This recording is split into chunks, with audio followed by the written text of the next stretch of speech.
band for 2 weeks. So tubasaba mubeereyo. Muba tobeddeeyo gamba abantu. Ate nga tujja winding up trip eyo n'omusomo ogw'amaanyi ennyo giyita G22 genda kubeera musomo gw'amaanyi. Bw'oba osobodde wandibadde ogula tiketi kati n'oregisteringa n'ojja n'oyingira mu musomo ogwo. Bw'onoogenda mu musomo ogwo obulamu bwo nkakasa tebujja kudda ng'okyali kyekimu nga bwagenze. Benefits z'ojja okufunayo zijja kuba zisinga tiketi gy'oguze nga tosobola na kuregulatinga why you spent your money. So wekiba kisoboka bambi gula tiketi ojja tujoininge tugende ffenna e Texas. Gula tiketi ojja oyige, gula tiketi naawe ojja kugenda okudda ng'osobola okusomesa abantu babalala omusomo guno. Omusomo guno tetumala gasoma nti twagala kusoma busomi, no. Nga bwe mbagambye nti obulamu bwaffe ku by'ensimbi kwe tutambulira kyekitutegeeza okupakasa, kyekitutegeeza ne tulafuubana, naye enkomerero y'okulafuubana tubedde tutya, era enkya tugenda kuba tutya, era abaana baffe banaaba batya. Y'ensonga etukozesa, ate y'ensonga eyaleetesa omusomo guno naffe communities zaffe zijje zikiyige. Ng'ozze n'otwegattako e Texas ogenda kumanya olabe communities ez'enjawulo. Bannaffe abaasooka mu kintu kino abakimazeemu emyaka oba 2 oba 3 obatunuulire nga bangi nga bazimbye ekintu kino, bazimbye family zaabwe, bazimbye baviiriddeyo ddala nti bo kati batambulira mu system ya America. Naye ate ffe tutandika butandisi tulabe ntugikola ki, naffe tutambulira mu system eno y'ensi gye tulimu. World system builder. World systems builder. So California tugenda kubaayo next month August tugenda kubaayo California between nga 11 ekikugaana ng'olina omuntu e California bambi mwalatingako nti e California waliyo omusomo ekikulu mwe buwi enamba eno gy'okubako and attend this. Ne bw'ogamba nti abaye nti nyina omuntu wange enamba ye yeeno ffe tujja kumukontaktisanyusa nnyo nate okubalaba Mukama atuwomesa nga tutandika omusomo guno gwaliwo gwe tugendako, tugenda ku building an emergency fund.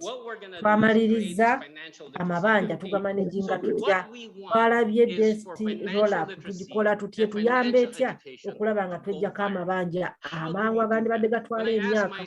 Twalabye nti no bwe tugira credit cards bwe tuziggyako zituyamba tutya okulaba nti tuzimba finances zaabwe. Ne tulaba nti ate bwe tusigazaawo ka credit card akamu nga tusobola okukagira mpola katuyamba tutya okuzimba ne tuzimba credit zaffe. Kale Mukama bagenda omukisa nga tutandika.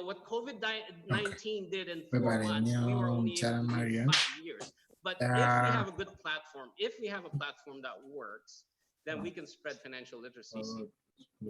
Okay. Sorry. There was a when the other day get up to playing to the to over there get our way to the playing. Banange eradde. Eradde mam. Sayinza balabako bannange mwenna abasobodde okujja omusomo guno wabwerere.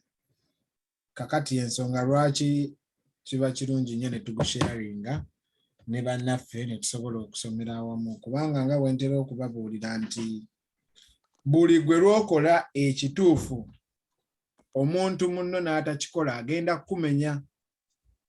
So kyandibadde kirungi naawe n'omuyita n'omugamba nti wange jangu obeerewo naawe osome okole bino, kubanga bwe tunaayogera kukuva mu mabanja ye n'atagavaamu, bwe banaaba batwala ebintu bye oba ebbanja lyonna engeri gye limulemamu agenda kutawaanya ggwe. So kiba kirungi nnyo bw'oba osobola nojja noyita omuntu n'omugamba nti wange jangu tusome. At least agende okukola ensobi gy'akoze nga gwe wamubuulira. Omuganda yayogera n'agamba nti embuulire.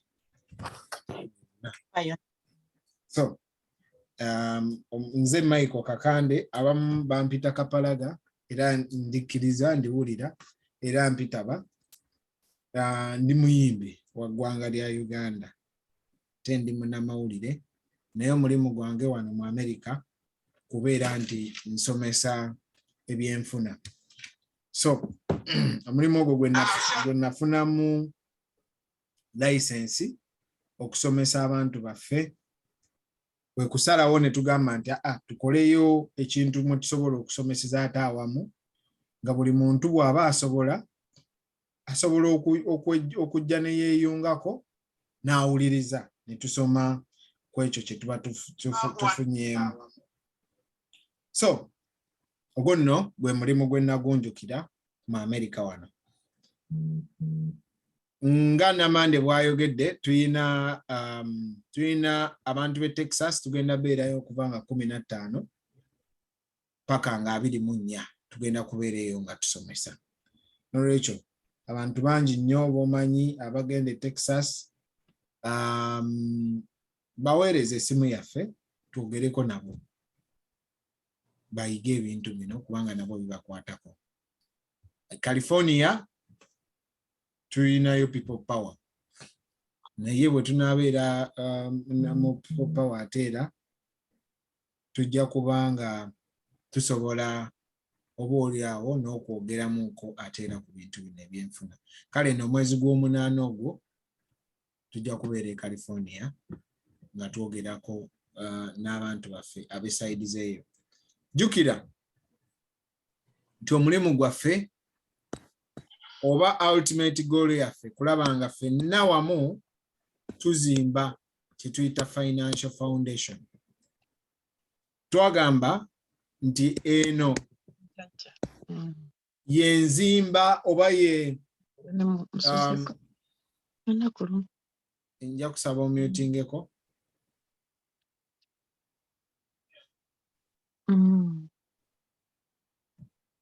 Twagamba nti eno okuzimba obugagga mu America tosobola kubuzimba nga tozise mu kuzimba kye bayita financial foundation.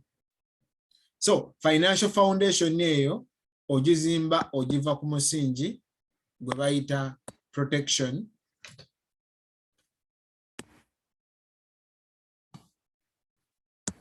Proper protection. Abaaliwo twayogerako ku proper protection gye twatandikira eyo. Toyinza kuzimba bugagga nga toyina kye bayita debt management.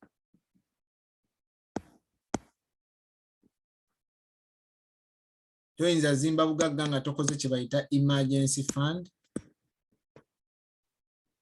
Ate toyinza kuzimba bugagga nga toyina investments. So ebintu bino bina byonna tuzze tubikwatako kimu ku kimu ku kimu abatandika naffe. Bw'oba nga tewatandika naffe nga Marion bwe yayogedde omisomo egy'emabega kwegiri ku YouTube. Osobola okugenda ku YouTube eriko Kapalaga Baby n'ogiraba oba eriko Michael Kakande najjo kwegiri. Oba osobola okujja ku ofiisi yaffe wano e Burlington. Tusobola okusomesa one on one bw'oba oli awo n'oyongera okutegeera wa gye twava ne wa gye tulaga. So proper protection oyina insurance yenkana ki. America etambulira ku insurance oba oyagala oba toyagala naye ogitegeera kyenkana ki era insurance yo gy'oyina ekuwaaki. That is very important. Debt management tujogeddeko enfunda ndowooza nga 2 oba 3 nga twogera ku ngeri gy'osobola okuzimbamu amabanja n'ogajjawo. Twogedde ku credit card nitugamba nti credit card ezo bulwa zitusibako amabanja kubanga bw'ogenda mu BJ's nga bakugamba nti tujja kuwa credit card tukusalirako ne ssente bweziti. Bw'ogenda mu Macy's nga bwegamba bwe batyo okukakana credit card eyo gye zaatandikira zaalinga fashion ng'omuntu gy'asinga okuba ne credit card ennyingi bagamba nti omusajja w'amaanyi oyo gwomanyi credit card z'alina kubanga zaayambangako omuntu okuzimba credit oba okuzimba obuvunaanyizibwa mu kusasula. Kakati abasinga tetulina buvunaanyizibwa mu kusasula ate ne twewola nnyo. Buli lwoba nga tolina buvunaanyizibwa mu kusasula tolina kwewola. Era twagamba abaaliko nti kye bayita okuzimba credit si kwe kufuna amabanja amangi wabula kwe kuba nti osobola okugenda buli kaseera n'ojjayo ebbanja n'olizaayo. So gy'okoma okulaga nti nsobola okusasula credit yo gy'ekoma okwambuka. Lutu ewedde twayogera ku ngeri y'okuzimba credit. Abaaliko mujjukira bulungi nnyo nga twogera ku ngeri y'okuzimbamu credit. N'engeri gy'osobola okuzza credit yo singa eba eyonoonese. So ebintu ebyo byonna bisoboka. Ate munnange ebimu tebyetaagamu ssente wabula byetaaga kumanya. Kati kye tuva tukuyita gana amagezi gye tugajja naawe ojjeyo. Naawe oyige bye tuyiga. Bw'onooyiga bye tuyiga then tujja kuba nga tutambulira wamu.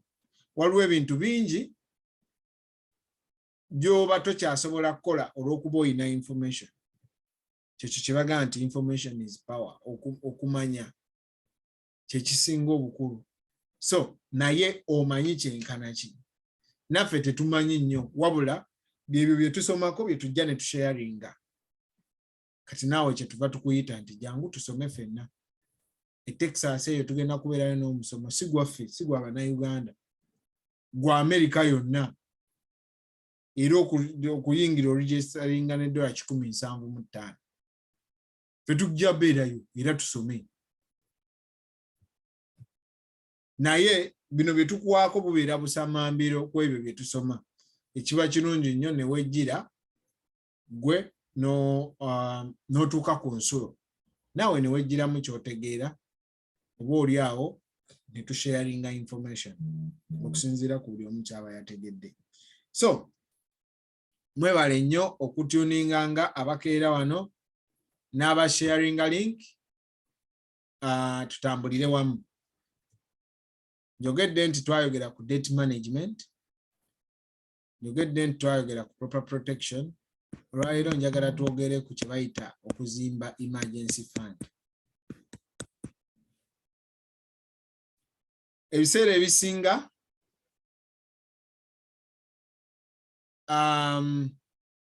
bw'obeera mu Amerika wano, Amerika erina engeri gy'ekulimba. Ssente ozifuna kivubi. Nti kwegamba buli w'obeera osobola okulya akasente.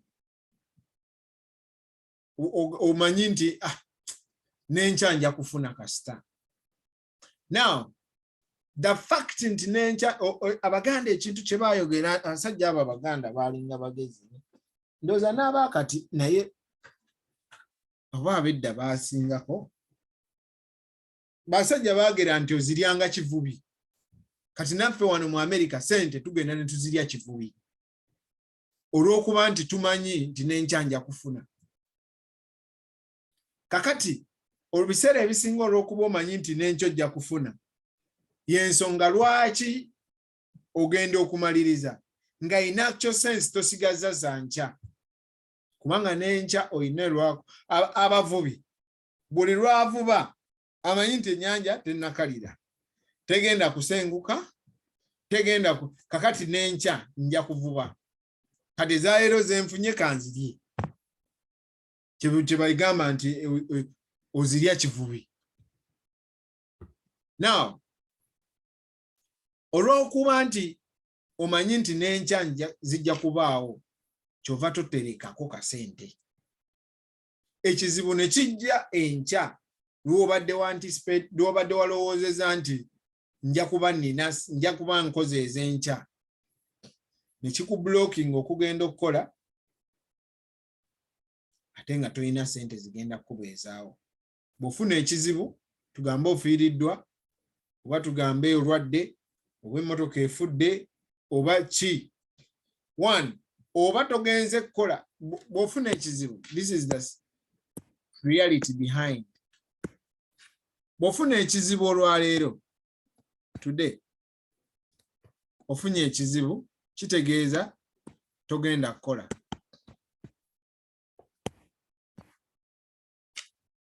Okay? Jjukira sente zino z'obadde ogenda okukola ze z'enkya. Kyokka leero ofunye ekizibu, ate ekizibu kino kyetaaga sente.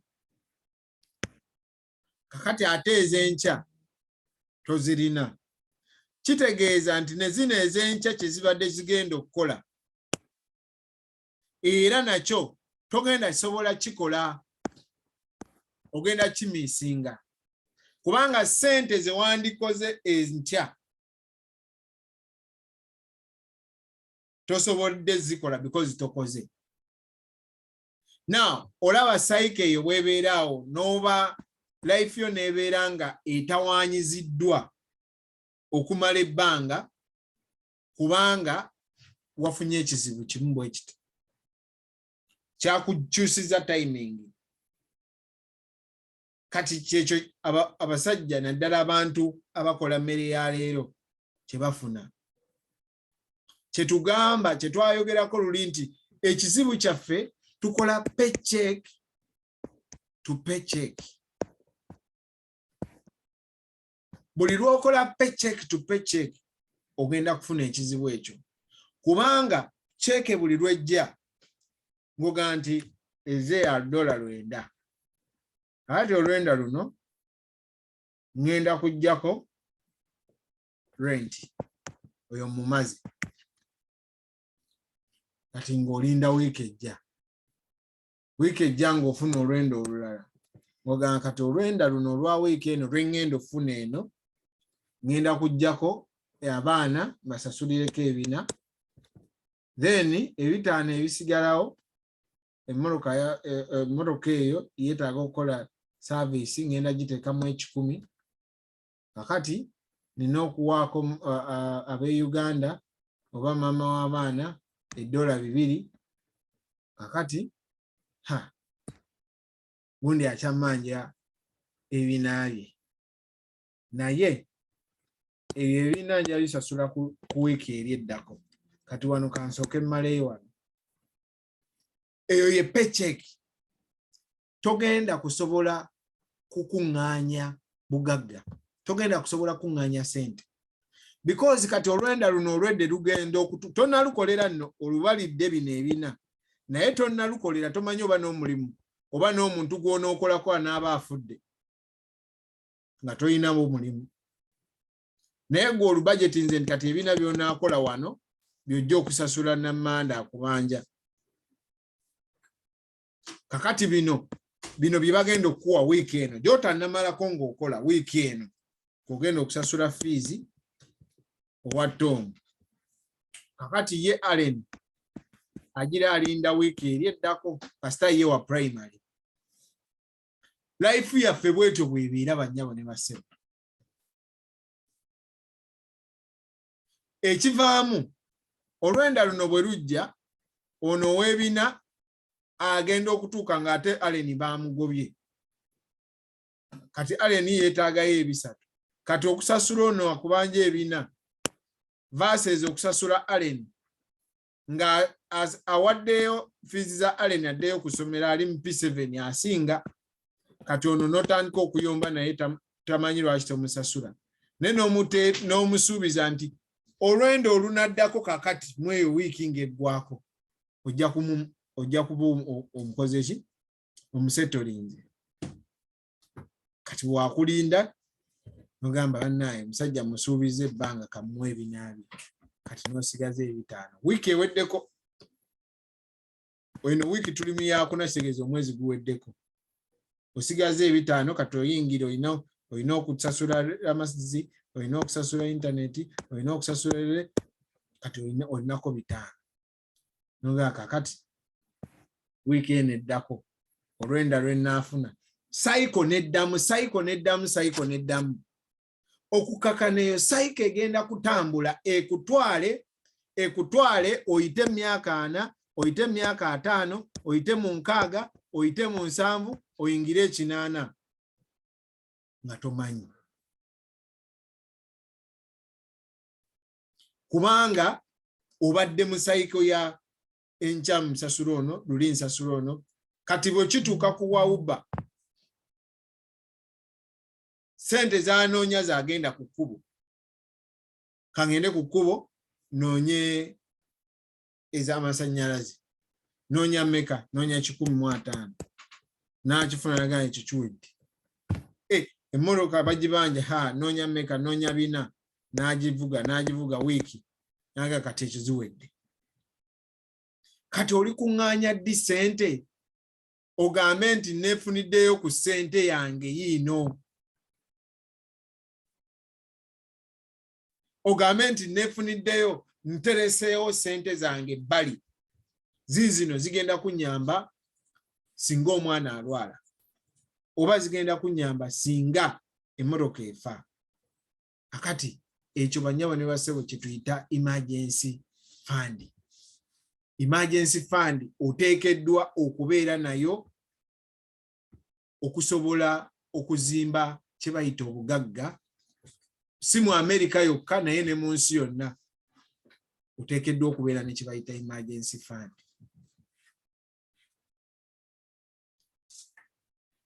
Just kumanya nti ekizibu kyonna singa kintuukako essaawa eno nina we ŋŋenda okudduka nzijewo sente zinyambe. Now ebiseera ebisinga olw'okuba tukola paycheck ku paycheck biiru zitufuukira biiru nti ogenda sasula ennyumba sasula amazzi ne gaasi owaabe Uganda ow'emmotoka owaabe grocery owe buli muntu ziggwewo sayikeddemu kati zino biiru zigenda kutwala obe nga tolina sente zosobola kufissa zosobola gamba nti eno sente singa bankubira kati nti maama mulwadde kiki kyenkola. Eyo question nkulu nnyo gye njagala weebuuze muganda wange aliko leero.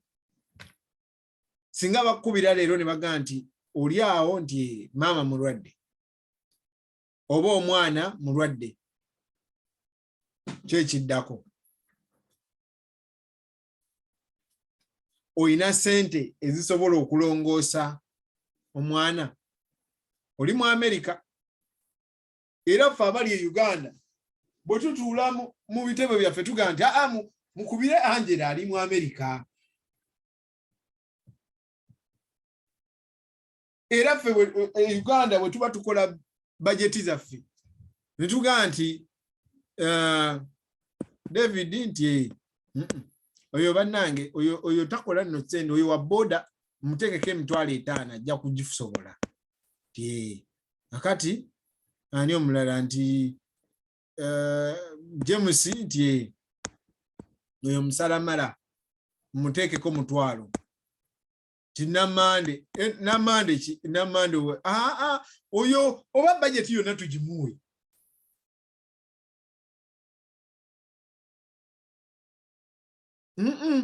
Naffe tulina okusasula ku muteekeko $40,000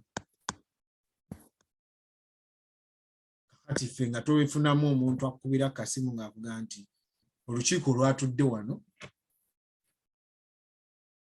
ne lugamba nti twasazeewo nti budget bwe twagikoze bw'eneekusalira emitwalo 4. Kakati tubadde tubuuza nti osobola ziweereza ddi? Kubanga bo mwabagamba muli bagagga. Munoga, mulina $3 bagitani? Family, dollar family, smart dollar family tree something. $3 those.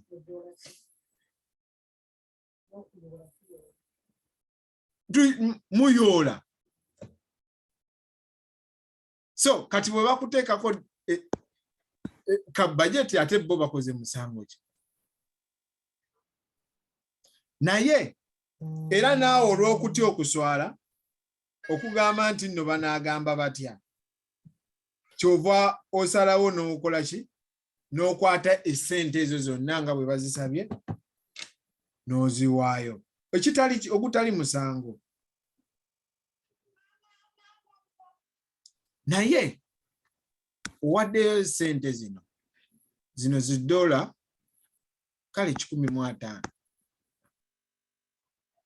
n'owa kulumbe lwa mikolo, n'owa okwanjula kwa maliseeri, n'owa kugundi ya gundi. Ekyalo kyonna ffe tumanyi nti omwana yakikwata.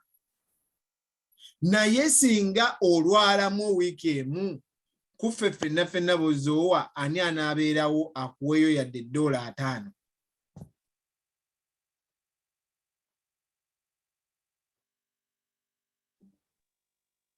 Ani anaabeerawo agambe nti bannange muleke mmwe gundi ono badde nga atuyamba omusajja batugambye nti ali ku kitanda, bane twesonde tukuŋŋaanyeewo miliyoni tugiweereza Amerika. Ekyo bwe kiba kizibu kitegeeza nti naawe wejjukire nga tonnaba kusasula bano bonna, wejjukire ogambe naye nze bwe ndwalira wano kiki ekibaawo. Because okulwala tokulinaako control. Lwaleero nsobola okuvuba nga njogera ntudde mu ofiisi wano, olubuto ne lutandika mpola mpola okukakana banzirusizza ku gundi, okukakana sikoze wiiki 2. Abaffe rent anaakubuuza onoomunnyonnyola nti nze gw'olaba wiiki 2 mbadde ku kitanda. Emmoroka onoobannyonnyola nti naye nammwe emmoroka mbadde sigivuga kati lwaki mu mmanja. Oba grocery tojja kulya nti kubanga oli mulwadde. Onoobeerawo otya mu kiseera ekyo? Kwe kuzimba kye tuyita emergency fund. Emergency fund buli muntu yenna agyetaaga. Ku ssente z'okola, gwe ddira ssente zo okutegeera ssente mmeka ze neetaaga okuzimba emergency fund. Ddira ssente z'okola ozikubiseemu emirundi 3. Edda bwe twakolanga math batugambanga find x. Now, if x ze ssente z'okola kubisaamu emirundi 3 ku 6, ennaku zino tugamba 2 years. Ssente z'okola x zikubiseemu emirundi 3, kitegeeza bw'oba okola buli mwezi 15,000 kubisaamu emirundi 3 paka ku mirundi 6, 15 emirundi 6. Ennaku zino tugamba 15,000 emirundi 2 years, which is 24.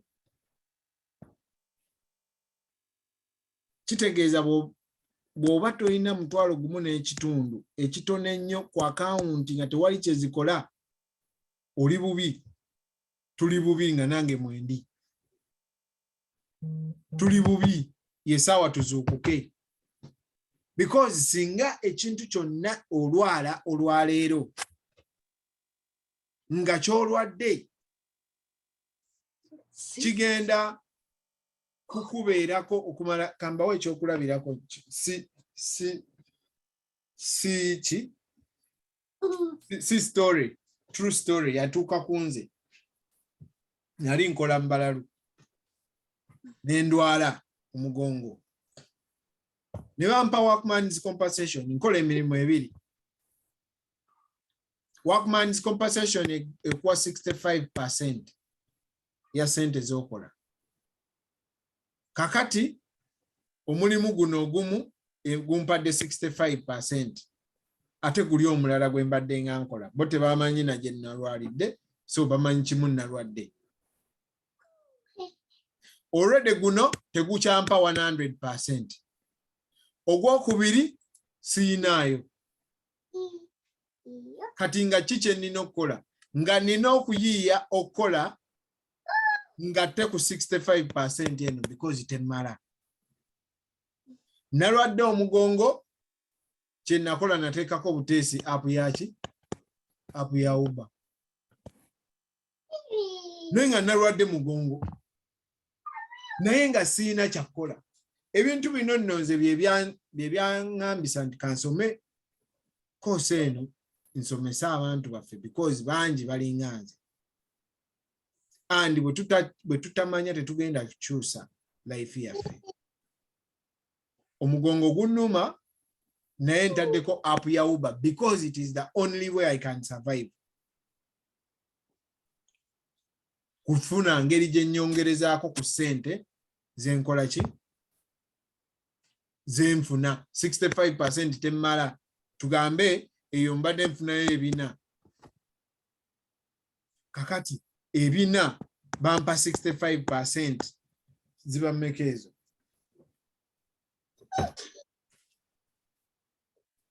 Dola bina times 65% bampa $260. Tezimala $260 emirundi ena $10 mwana. Osasula rent wammeka, abaana banaalya ki, biki byonna byonna bitunuulira $10 omwezi. So nga option yokka gye nnina kuteekako Uber omugongo nengusiba nentandika okukola. True story. Tebaginyumiza. So eyo life bantu bangi nnyo nga gye tulimu.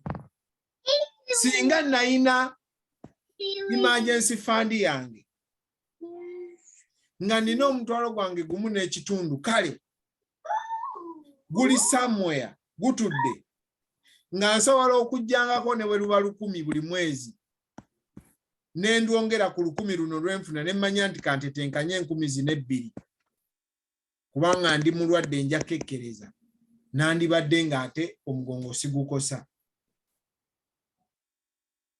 Naye olw'okuba nze buli ssente gye bampanga nga enkya naakola endala, naakola endala, ebyenkya byankya tonyumiza. So buli lwowooza ebyenkya byankya tonyumiza ogenda kubonaabona mu biseera ng'oli emotionally down kati ate ng'oli financially down. Bagambye nti maama bamututte mu ddwaliro naye okumulongoosa beetaaga $3,000,000 ye $10,000. Amazima Katonda toluyina. Naye nga bulijjo okwata $10,000 n'okidola teri gw'ogenda kukubira omugaye nti wange ku buli 10 kye mbadde nga nkuwa lwaki tokomyezaawo kabiri? Now opanikinga mama mulwadde togendayo ne sente toyina. Kyova oyingira credit card wepa n'ogikwakulamu sente n'oziweereza. Ne bakuba wano interest n'eri nga zigenze. Tezigenda kudda. Olina kati ate kukola ate ogenda kusasula interest nyingi because tewategeka kimala. Because tewamanya. bino ebintu bye twogerako bya ddala byalaali sirwali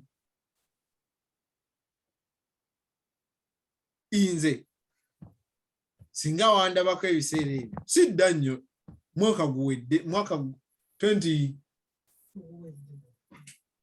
nawona guwedde 2020 okuva 2020 olw'okuba nti nno nakola ekyo time yange ey'okuwona yatwala banga ddene okusinga time gye yanditutte because kyebajjanjaba kyenkosa kati siina kyakukola nze neetaaga ssente omwana alina okusoma nina okulya nina osasula bills. So yensonga lwaki tugamba on average a medical emergency eri $5 ekitono ennyo $5. Emmotoka bwefa ekitono ennyo egenda kwetwaga $4. On average expenses zaffe ziri mu 15 oba kale 2 oba 3 oziyina singa olekerawo okola. How much on average would you need to send in case your kid or a parent gets sick in Uganda? On average. Of course, kati balamu, mama wange mulamu, jjajja wange mulamu, mzeyi wange mulamu, tebalina kye beetaaga okuggyako kasente ak'okulyako. Akunsobola okufuna $5 ne mbawa. Naye singa alwala nga yeetaaga $5 okumutandika okumukolako. Kakati nga okumukolako bwe kunaggwa bajja kwetaagayo 10,000 eza ddala oziyina. Gwejjukira ekika kikutunuulidde buli ajiraga nti mwayogedde naye bannange tannazuukuka mumulinde mumuweereze ka voice note kabiireko ajja kasanga kajja kuddamu naye naawe olinda kuzuukuka ogaye kati nkoza ntya bannange nkubiraani. So zimba emergency fund yo eyo sente nga togenda zikwatako zirinze ekintu kimu nfunye obuzibu. Buli lw'onoofuna obuzibu ng'oddukira wali ne weewola mu sente zo n'omanya nti mpezezaayo $1 nti naye $1 ogwo nkanzijeyo 10,000 luno ndwetaaga n'aluzaayo togenda kwesaba interest sente zizo tolina pressure yonna tolina gwogenda yombagana naye nenamande wano bwakuwola ogenda kulaba kasajja gula kitompa sente zange ekivaamu luyombo ekivaamu toyagala mukwata simu ye ekivaamu mwawukanye ninga yakuwola sente ze mu bulungi. So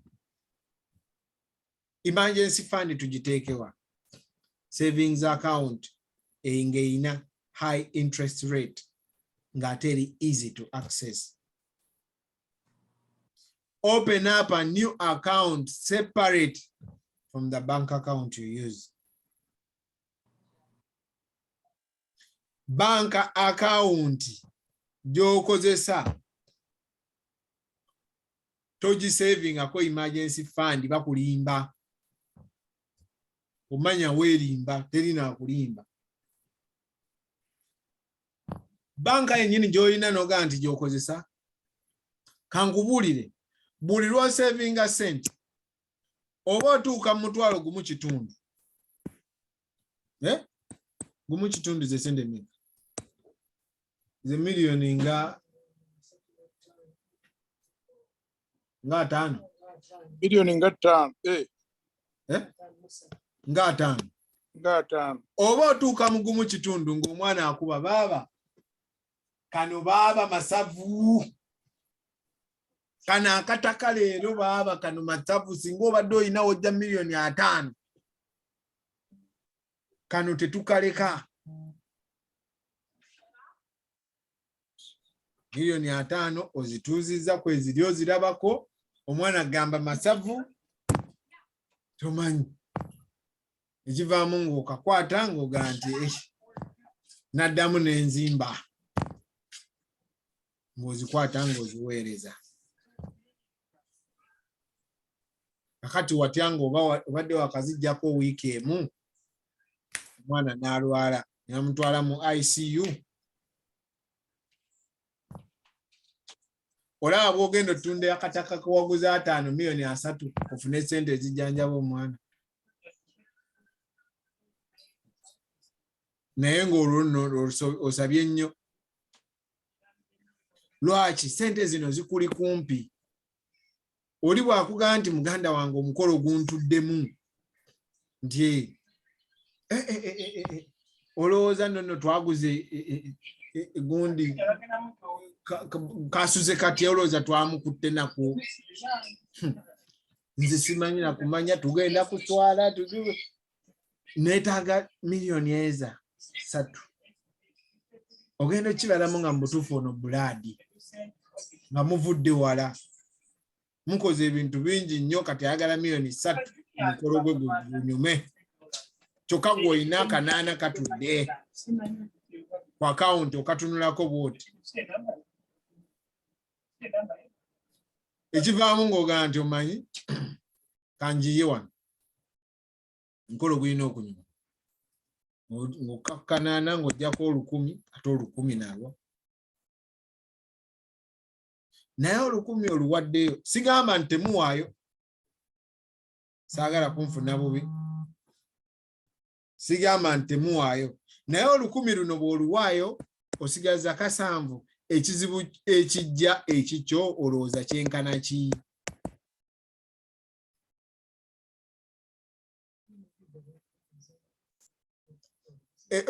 oludde bw'omaze ng'ozimba akanaana kano 10 oluggyeko omulundi ogwo kyokka obadde oteekayo 10 2 naye 10 oluggyeko omulundi gubwe kubanga gwe oziraba nnyingi ozitunulako wano ku ssimu y'ensonga lwaki nkugamba nti gulawo akawunti empya new account nga akawunti eyo togiyina ku ssimu yo because buli lw'obeera nayo ku ssimu cash app egenda luma gundi egenda lumaani weevu kati kuno sigazaako eno akawunti eya bulijjo bw'obanga nga nze kyaliwo neetaaga $10 nga ku akawunti kuno kuliko 2 by'ogenda okumpa bw'oba toyina ku olwo toyina because gwe you are more important than me because nange nandibadde neetegekedde ekyo ensonga lwaki mbaga nti abantu bonna beetaaga okusoma gw'oleme kubanga gwe yeetegekedde nga ye teyeeterekedde najja ewuwo okutawaanya n'otandika owulira obubi olina omutwalo ogutudde ogumanyi kyokka ate ayagala $5 mulwadde naye yagaana bw'obanga wamuyita okujja okusoma n'agaana bugaanyi nawe muli obeera toli guilty ogamba waayi nze namugamba n'agaana so gulawo akawunti empya oteekeyo sente ezo ne bw'otandika na $10 oba 5 it is okay buli mwezi ekisinga obukulu is the discipline okuba nti ddala zigendayo buli mwezi sente zange zigendayo akawunti tobeera nayo ku ssimu era ntera okugamba abantu togiteeka mu akawunti y'emu bw'obanga eno akawunti eya bulijjo eri mu DCU kati eri gigulewo mu Santanda obaani osobole okubanga singa namanda akubira essimu ng'ayagala $10 sente zo ziri mu Bank of America wano wooli olina DCU tolinaako sente ogenda kufuluma wabweru mu muzira okuba ekisumuluzo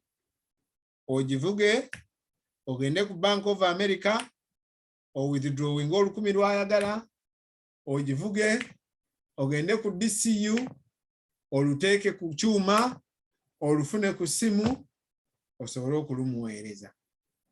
Eyo process yonna awamu ejja kumala okumanya whether ddala is it worth okuwa omuntu ono sente zino. Is this really my emergency? Buli lwe ziba nga ziri mu banka za njawulo. So time eyo gy'onoovugamu emmotoka ng'emuzira kugenda kukuba rererere. Bw'onoolaba ng'okituukiriza ddala ejja kuba emergency. Ne bw'onookuba n'olowooza naye nga naye nedda, this is not worth it. Ojja kubanga ddala tebadde emergency. Because gwe emergency yejja tomanyi ddi. Emergency ffenna kye tumanyi kiri kimu nti ejja kujja. Kye tutamanyi is when. Kati weetegese otya time eyo ng'etuuse. So just make sure you can keep enough in your savings to avoid monthly fees ku account eyo. Account ezisinga ziri mu 0. Zibeera ne interest ntono nnyo. But kye tutunuulira mu emergency fund actually is not interest, naye one, easy access. Because nja kugamba nti sente ziteeke mu zi-investing mu life insurance nga togenda soya zijjayo kati ng'ofunye ekizibu. Nja kugamba nti sente ziteeke oba mu mutual fund nga zigenda kugwa. Oba nja kugamba nti ziteeke wano. So eno kye tusooka okunoonya is easy access. Ekizibu ekigwa osobola okudduka ku banka eyo n'oziwithdrawinga ne zikuyamba mu kizibu kyo. Naye ate tezikuli kumpi nnyo kuba nti omala gazikozesa.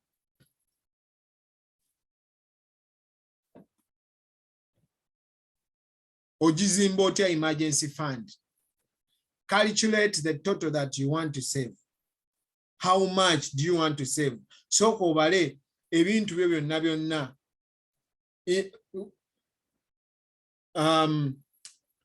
Expenditure yo omwezi eri etya. Bw'obanga osasula rent katubalemu wano. Tugambe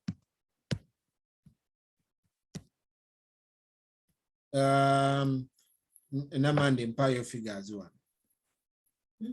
Gundi yange sharing. Tugambe renti sente meka. $10. Tugambe gas, masanyalaze, mazzi, garbage sente nga meka. Nga 8. Tugambe esimu sente nga meka. Nga 4. Tugambe emmotoka insurance sente nga meka, ne health ne life. Nga 5 kusintono. Kale tutwale 5. Tugambe emmotoka ogisasula amafuta biki sente nga meka. Kati njogera ku mmotoka gy'osasula. $3.5. Tugambe credit card n'amabanja biki. Nga 3. Grocery. Grocery. Tugambe sente nga meka. Mu month. Nga 5. 5 olyaki ekyo. Namande mama onoona sente. Nga tolina family mpozi. Naye bw'oba olina family kale giteeke ku $3. So this is how much you need. Ntwalo gumu 15. That is Bobo savings for 6 months. So what kiki kyentegeeza calculating a sente mmeka ze neetaaga singa nfunye ekizibu ng'ebintu ebyo byo biteekwa okugenda mu maaso oba nkola oba sikola. buli kintu ng'omanyi nti ekyo tekiyimirira, rent, car insurance, car loan, simaya kulya, biki biwandiike omanye nti zino ssente ekitegeeza nzeetaaga oba nkola oba sikola, tezaagala kumanya. Kati zikubiseemu emirundi 6. Kyekiri kye twagambye standard of living yo bw'oba okola 3,000, standard of living yo eri mu 3,000. Bw'oba okola 5,000, standard of living yo eri mu 5,000. Bw'oba okola 1,000, standard of living yo eri mu 1,000. Kyova olaba nti afuna 2,000 omwezi tasula mu nnyumba ya 1,500. So zino z'ofuna zikubiseemu emirundi 3 ekitono ennyo paka wootuuka ku 600. Naye ate COVID yatulaze nti n'emyaka 2 osobola ogimala nga tokola.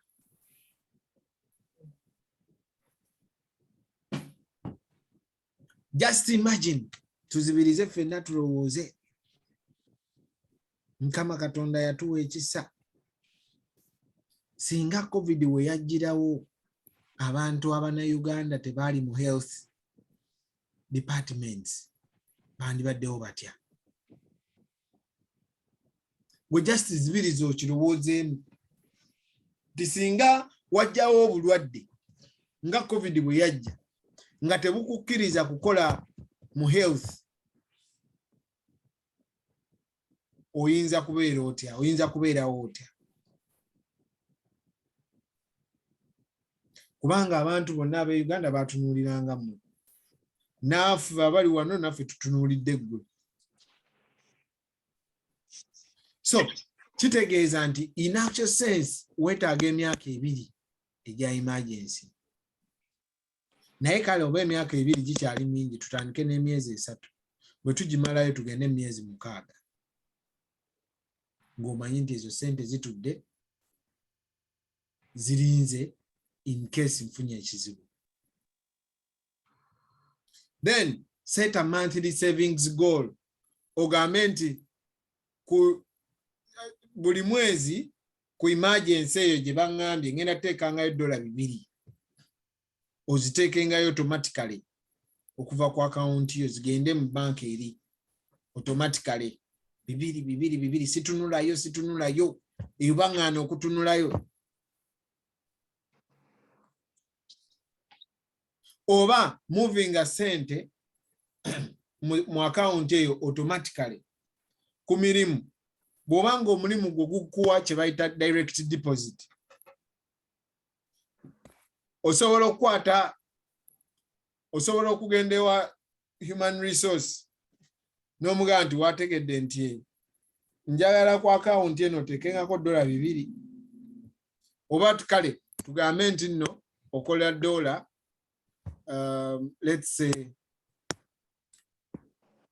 let's say okola $, meka wiki 10,000. So tugambe nti buli wiki okola $10,000. Okay, wiki nyaze 4,000. No setting a goal. Wano tuyina kye tuyita financial analysis. Wojjako mu office wano tukolera kye bayita financial analysis. N'omusawo yakansomeseza yangaye nti ekyo kye mukola bakiyita diagnosis. Nti odiagonizinga omuntu n'omanya ekirwadde kye then n'omuprescribing eddagala. So bw'ojja mu office yaffe wano tuyina engeri gye tutunula mu finances zo ne tukugaidinga nti kati wano wandibadde okola bwoti ne bwoti. Osobola bitwala, osobola butabitwala.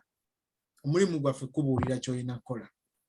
Now tukitwale nti buli mwezi buli wiki ofuna $10,000 ze 10,000, naye n'ogamba nti waakiri kansevinga $200 buli mwezi mu emergency fund.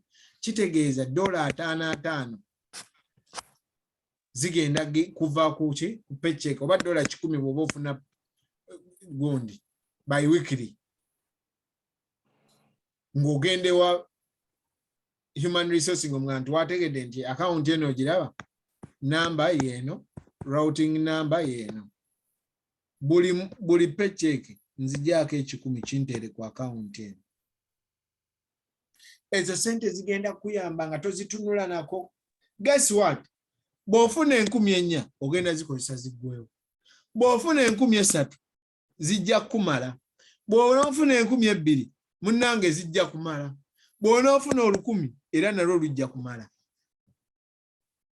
Kitegeeza okyasobola okulivinga life ey'e3,000 yadde ofuna 4,000. Naye ekizibu kyaffe nti sente ezo zijja we tuli. Kati kasita zijja we tuli teziyinza kubulwa bya kukola awo.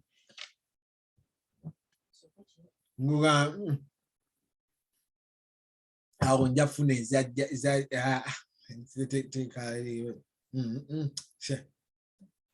nafuna wiiki ejja era nja kukola. Okukakana wiiki netambula, mwezi negutambula, mwaka negutambula, buli kaseera ng'ogamba nja kukola paka lw'omalako ekiseera kye eky'omu Amerika n'otandika otutaalika nga bw'oddayo.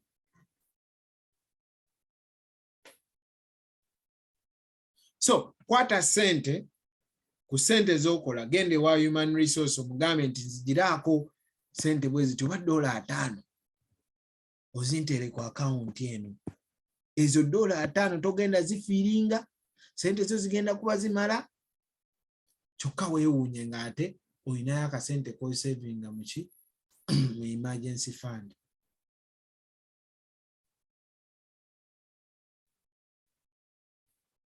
Gifts. Sente ezo ze bakuwa simanya okoze birthday, okoze baby shower, simanya waliyo biki shower, buli kimu kirina shower. Kati ezo shower zisente ezo zikwate ziteeke mu emergency.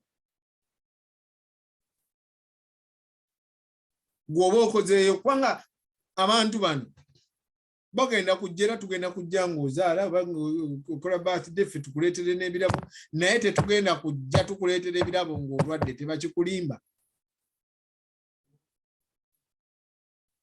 Tebakikulimba, tugenda kujja twagala mwenge era tugenda kujja n'eccupa zaffe za lubeere. Bw'onoolwala tujja omwomu yajja okujja bannange guni mwamulabyeko alwadde bambi anayinzije ngende mulabeko bambi. Kakati oyo ng'anoonya waafisaawo akasaawa ekikulu mmanyi kakati nabadde napiikinze naye bwe naaba ngende eno nja yitawo eddakiika 10. Naye bw'onookola pate ajja koolinga.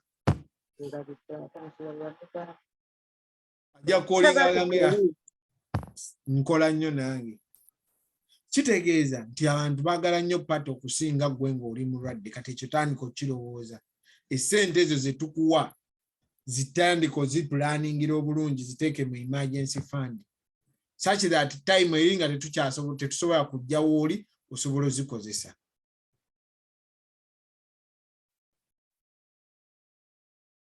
Tax refund ogikolamu ki?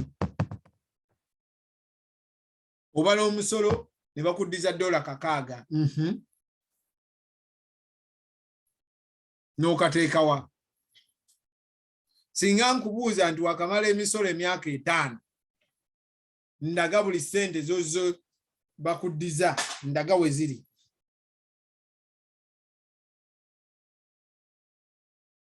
Bakuddizaayo 3, luli ne bakuddiza 7, luli ne bakuddiza, ndaga we ziri.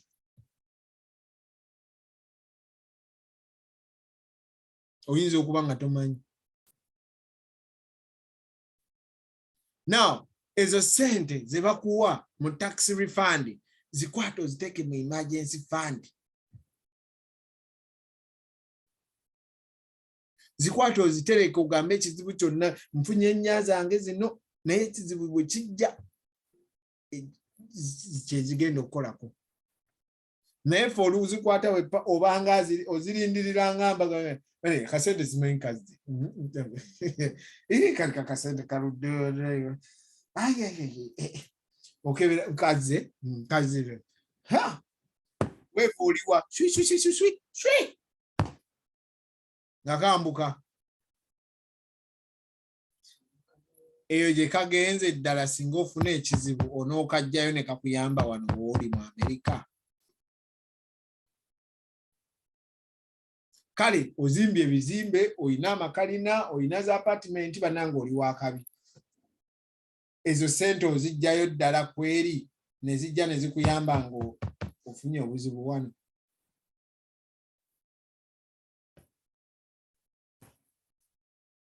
Bw'oba tozijjayo kitegeeza weetaaga okusevinga ssente wano w'oli nga tonnaba kuziteeka kuweevu. Omanye nti ssente zino ze mbaze mu musolo zaakumbeererawo singa ndwala, zaakubeerawo singa omwana wange aba kino, singa maama wange aba kino, singa emmoroka enfaako. Naye ffe olugira nga nabaze omusolo gwange ngende neteekemu akagatto bakali akakabi kalagirwa, naye akagatto ako ddala singa olwala kanaakujjanjaba oba oyinza okukatunda. Sigamba nti sente ze temuzikozesa temuzikyakalamu, naye nze just njogerako bwogezi just bwa just. Jako percentage ugambe nti nga sinagulako kagatto kansooke nzijjeko 50% njitereke wano kati balance kanenyumirirwe nabonaabona obwedda. Naye buli kasente konna lw'okakuba ku mutwe ng'ogenda okukoma okufuna ekizibu kikufuukira ekizibu, naawe weefuukira ekizibu, omale otufuukire ekizibu.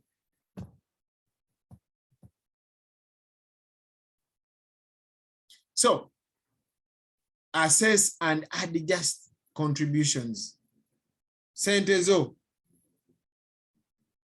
gendayo ku akawunti otunuleyo oluvannyuma lw'emyezi nga gijjo oganye nti bange kati mpezaayo mmeka taawo kyali bubi. Bw'onolanga abadde asevinga obadde olowooza osevinga ebbanga ddene ng'oyinayo 1,200, then kijja kuleetera okugamba sente nga tezikula kanyongereko ndowooza abadde asevinga 5 kanyongereko mpeze 10 kasente mbadde mmanyi mpezaayo nga mutwalo ndi mu 10 kubanga obadde osevinga 5.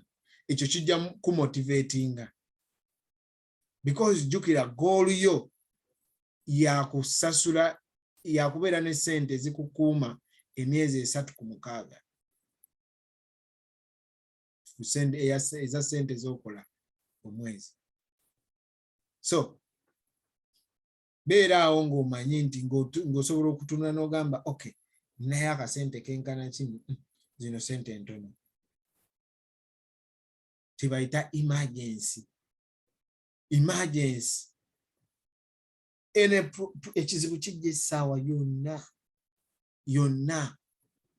Naye nze munno gw'olaba wano nga sinnasoma musomo guno nze nali sibeerangako na 2,000 ku akawunti yange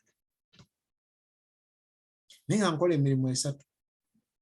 Yensonga lwaki nze ndi passionate nnyo ku musomo guno because ndaba nga gugenda gunkolamu omulimu nze kennyini ng'omuntu.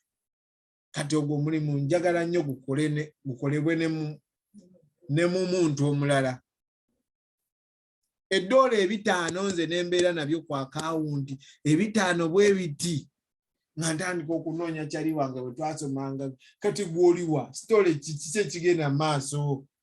Nze ndi wano mu America njoga story kinaawe. Kati bwenjoga story egenda okumaliriza ngaaga naye mwana lwaki tomperezayo 10. Kati nina 5 kyali wange ngamba $10 enkya ngenda kukola nga nkwata 10 nga oba oli awo ng'omulala naye kapalaga mwana ani alya ku ssente yo. Ani alya ku ssente yo tamanyi nti mu inbox yo oyinamu abantu balala 5. Omu mulwadde, omwana ali ku kitanda, omulala alina olumbe, omulala alina embaga, omulala ayina naye ono akubuuza naye ani alya ku ssente eyo lwaki tompeezaayo ebibiri awo abisaba mu $. Naawe oyagala mu provinga nti wakikwata kati ng'ogamba kati omanyi mwana ize mwana beeramu mwana waffe. Okugaba is okay. Naye gwe oyimiridde otya? Gwe nga gwe. So ono yenze $5 bwe bitinga okubeera ku akawunti yange. Ziba buli kaseera zimpita. Buli kaseera mpulira nga ziŋŋamba naye oli ku ki? Lwaki otulisi wano?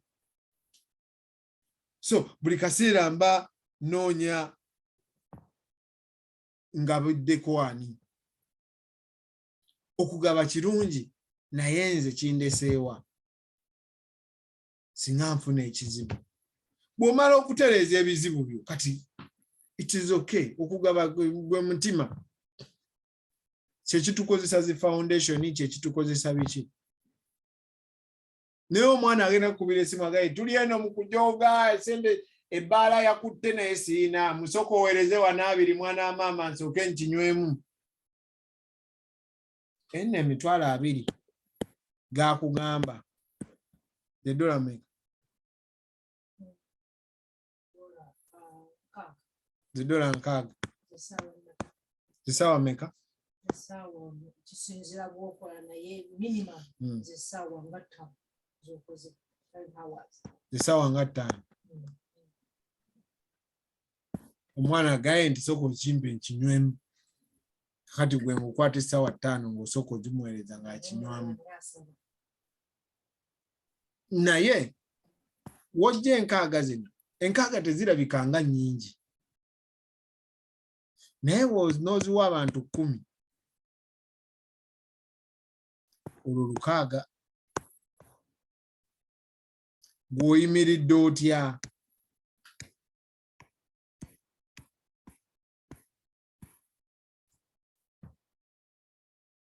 Gwe nga gw'oyimiridde otya? Bw'oba oli bulungi it is okay. Ono kyali waffe tumuwe ekibeeremu naye akinyumirwe amanye omwana wa maama yagenda mu Amerika. Naye oba oli bubi kirowoozeeko aw'enkaaga oyinza omuwaayo emeka? $2.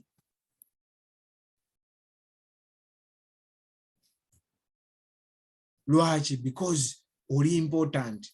Naye just tofunanga muntu akugamba nti oli important. Kati nze nkigambye.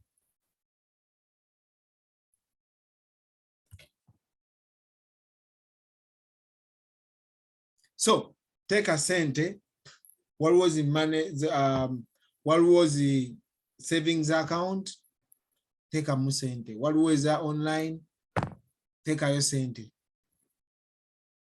Sente ezo tezigenda losing katale yadde tezikula nnyo. Rates ezo zikyuka buli interest zigenda zikyuka, but the best thing is sente ezo tezigenda gwa katale nga ziri mu account ezo. Naddala mu account eza banks either online oba zino eziri traditional. Then bw'obanga otunuulira ng'ogamba oyagala interest ereme kukka, then ogenda gula ze bayita certificate of deposits. Certificate of deposits era nazo zibeera mu banka, ogenda n'ogigula naye yo erookinga sente yo okumala ebbanga nga 1 year to 5 years. Teowezezaayo $3,000 n'ozirookinga naye era ziba zigenda kukulira ku interest ntono. Naye osobola oziteekayo n'ogamba nti probably njagala kugula nyumba. I am saving for my house. Then n'ogula certificate of deposit n'ozirookinga ng'omanyi nti njagigula myaka 5 kanteekeyo sente. Era kitegeeza tojja zijjayo kubanga yo bwe wezijjirayo n'ozeemamaalikako nga ebbanga liwagaa terinaba, balina kukuba penalty ze bayita CDs. certificate of deposits.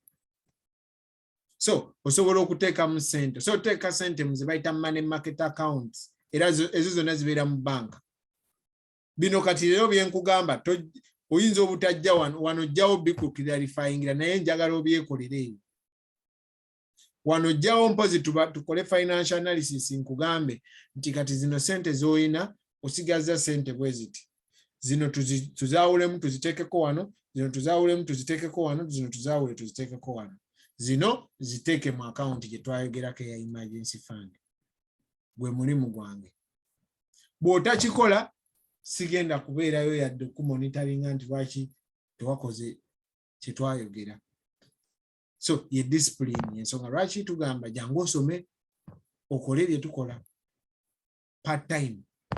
Kubanga buli lwensomesa ku emergency fund nze neebuuza nze ngiina eyange etuuseewa. Bwe njogera n'abantu 5 olunaku nga njogeddeko kitegeeza ngenda sula ku olwo nga ndowooza ku yange. So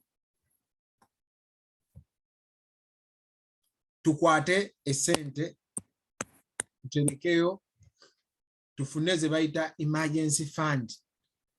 Ofune wooteekako sente buli mwezi ng'omanyi nti ekizibu kyonna we kijjira ogenda kuba oyina woddukira nga wawo. Omwana alwadde, emmotoka efudde, mulimu guweddewo, emirimu no wano mu America weegiri. N'etsebo oyinza okumala okugunoonya ne gukutwala wiiki 3. Emirimu weegiri ne bw'okwata ab'Uganda bonna n'obaleeta mu America. Buli omu afuna omulimu. Naye okugufuna kiyinza okutwalira wiiki 3. Kati wiiki ezo 3 onoolya ki? Kyetuva tugamba tandika okutereka ka emergency fund. Emergency. Buli mwezi ng'omanyi nti nteekayo akasente kange akenkana bwe kati. Kyenva ngamba buli muntu muyite tusome ffenna. Kubanga gwe imagine singa Nammande akwata essente ze ey'ekikazi eba naye eba yakikazi. Ey'ekipakasi. Yakisajja eyo. Kisajja waliwo ekisajja kirala kikazi kyagenda kati. Ekikazi kyafa COVID. Singa akwata $2 neyeerumya n'azitereka buli mwezi n'azeggyako. Ezange 2 n'enkyakala n'ennyumirwa njala mpite biroodi njala bampaane n'enjooga 2 n'embiwuuta ono najja ng'atereka kati nze nenfuna ekizibu ninga Nammande ono yatereka nenja ne muganda njala $600 yo 600 kimutwalidde emyezi 3 okulutereka nze ndwagala mu lunaku lumu n'alunyima n'enyiiga nnyo tayagala kuyamba naye ng'ezange mbadde nga nkola ki nzirya buli.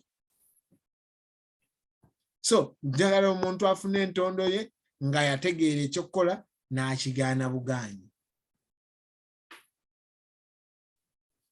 So njagala leero kukoma wano. Mwebale nnyo tugenda kwaniriza kati ebibuuzo. Unmutinga obuuze.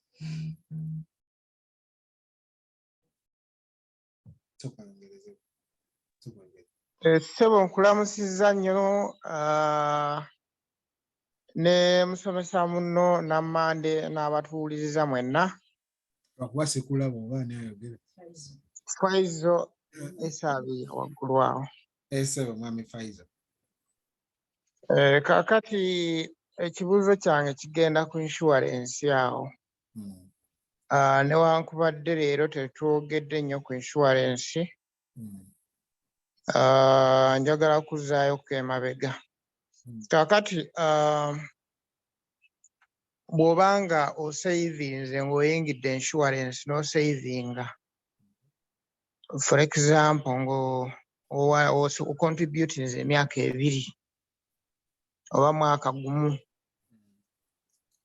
n'ofuna emergency nga emergency eyo olina kugenda Uganda actually nga tojja kukomawo okuba abamu ku ffe tetulina mpapula honestly. Ng'ogenda ojja kugenda Uganda naye nga tojja kukomawo of course. Kati waliwo possibility withdrawing sente ezo n'ogenda nazo, era possibility bw'ebanga weeri, how quick can it be in terms of processing that money? Possibility bw'ebanga weeri. Okay. Anziza ssebo. Okay, weebale nnyo Mwami Faizo. First of all, kisinziira insurance gy'olina kika ki. Waliwo insurance etaliimu cash value. Waliwo insurance erina cash value. Kakati njagala kwogera ku insurance erina cash value naye lwakuba ontutte mu insurance eyo gye mbadde saayogeddeko. Kanjogere for example ku IUL. Bw'oba olina IUL wakagiteekamu ssente okumala ebbanga, let's say emyaka 2 nga gy'oyogedde, kisinziira obadde ogiteekamu ssente otya. Jjukira ekika kya IUL gwasalawo engeri gy'okirwaninga. Gw'ogamba nti kanteekemu ssente nnyingi, gw'ogamba kanteekemu ntono, gw'ogamba kanteekemu bwe ziti. Now, bw'oba akateekamu tugambe 4,000 nga investment eyiyo erimu tugambe $1,800 nga tebakukkiriza kujjayo. Okay? Oyina IUL tugambe ya $3,000. Okay? Wakateekamu 4,000, investment ye erimu $1,800, tebanakukkiriza kujjayo, kyokka gw'ogambye wano wenkomye. In other words, obeera surrendering, bakiyita surrendering the policy. Now, bw'osurrenderinga policy n'ogamba nti ndekedde awo, zino ssente z'oyina mu cash value wo ze bagenda okuwa, naye ogenda kusasula kye bayita ogenda kusasula kye bayita surrender charges. Ekyokubiri ogenda sasula omusolo. Much as insurance toyina kusasula musolo, bw'ogi surrenderinga, bw'olekeraawo ogiteekamu ssente okusingira owanditaddemu, otaddemu mwaka gumu myaka 2, bo bakitwala nti wajja kukolamu ssente, kati ezo ssente zisasulira omusolo. So yensonga lwaki IRS awo ejja nega nti mukulu ogambye oyagala ssente ze ate gwe yakatandika okuteekamu katuweeyo ku musolo. So IRS bo bakitwala nti ono teyajja ku gundi ntuufu. Of course gwe intention ye eba tebaddeeyo naye bo bwe bakitwala mu mateeka. So policy eyo oba ogisarendalinze bagenda kuwa ku ssente z'oyina mu investment, naye ng'ogenda sasula surrender charges osasule n'omusolo. However, singa ogireka n'osigala ng'ogisasula, ate awo tosasula musolo. Ne ssente z'ojjayo tosasula surrender charges because oba ojjayo normally. So, nange nekibuuzo basing on that. Like, Kakati tugenza ate mu insurance. Okay, genda maaso. Surrender charge IUL is 10,000, right? Wanje? Surrender charge IUL is $10,000. No, tewali specific. Kisinziira ku policy gy'olina. Oh, okay. So I was going to wonder if I have 1,800 and I'm supposed to pay 10,000 for surrender charge, where am I getting the balance to cover? No, kisinziira buli muntu alina kisinziira sente mmeka ze wakateekamu oyinamu mmeka so tewaliwo gundi ngeri constant. There is no constant. Yeah. Okay. Then how long does it take for the cash value to accrue?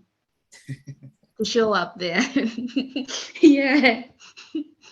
Kakati tuzzeeyo mu insurance. So. What is a baddest attending? So. Mbadde simanyi eno gundi nga weerera owedda mbadde ku Zoom ndala. That's why I texted them like, am I on a wrong Zoom? Okay, so it still it depends on how you fund your policy. Oyinza okugamba waliwo kye bayita 7pay. Oyinza okugamba nti nze njagala sasula emyaka 7 nkite. Kitegeeza ogenda kusasula maximum. Kati okoma ogiteekamu sente yekoma okuwandula sente mu investment yo mu magoba gyekoma okuwa amagoba gyokoma ogipakira. So buli policy era still erina byayo. Ojja kujja ku office twongere okwogera ku ekyo. Leero njagala nnyo ebibuuzo ebikwata ku emergency fund. Okay. Which is better? Is it money marketing our account or which other one? Savings account. CDs? Yeah. Now, CDs ngambye bw'oteeka sente mu CD ogenda zero kinga. Right. The beauty about CDs is zina constant interest. Bwebaga nti interest yaffe eri 0.5 egenda bbeera eyo tegenda kyuka. Naye ate mu zi money market account ne mu saving account esobola okukyuka anytime. Now, bw'oba ozitadde mu CD kitegeeza sente ezo togenda zikwatako kakati ate eno emergency. Right. So emergency kitegeeza wonna wejjira oteeka okuba nga osobola okwaccessinga sente ezo. Bw'oziteeka mu CD n'ogamba nti nzirokinze for 1 year tugeze. Singa ozikwatako before 1 year ogenda kusasula penalty. Okay. So it is always better okuteeka sente osobola za accessinga amangu. Okujjako nga ziweze nnyo n'ogamba kanguleyo ku CDs. Makes sense. Okay. Mukulu Michael. Nsaba kwongera kunnyonnyolako omukulu yabuuzizza ekibuuzo ekyatututte mu insurance.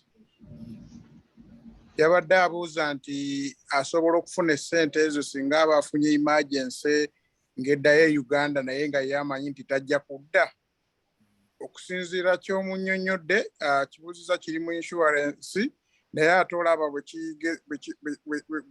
kiraga obwetaavu obuliwo omuntu okubeera nti alina okuba nga alina emergency fund. Yes.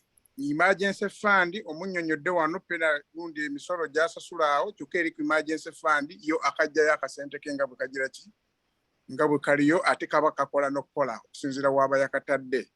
So kati ansa eri nti asobola okuzifuna sente singa zibadde mu insurance mu policy eyo naye omunnyonnyodde n'alaba engeri bw'afuna sente ziri less than kyalinayo. Naye singa aba alina ka emergency ke yateeka ku bbali nga bw'obwedde olajja nabo tunnyonnyola aba tasanga buzibu aba ayanguyirwa mangu nnyo okubeera ng'afuna akasente ako. Kale bannaffe ffenna abatuwuliriza buli omu mwenna ndowooza mulaba obulungi obuli mu kubeera nti omuntu weeteeredde ku bbali akasente ako obwedda muganda waffe kale mutunnyonnyola. Oyo atuweerera eddala scenario egezaako okulaga ddala obwetaavu obuliwo okubeera nti tussa akasente ako ebbali. Mwebale nnyo mwebalire ddala mwenna abali mu kutuwuliriza bannange mulaba ndowooza obulungi obuli mu musomo guno. Tuyite ne bannaffe abalala beeyongera okubeera nga bayiga ebintu bino. Ssebo weebale nnyo weebalire ddala. Weebale nnyo Mwami Yahaya. I can't explain any better. Waliwo Olive Kizito ndabye agambye constant interest in a CD. Yes, which is nothing for real. Well, a year, I tried using 2,500 and all I got was $65 the whole year. Akati, Olive, ekintu kyonna nga CD, nga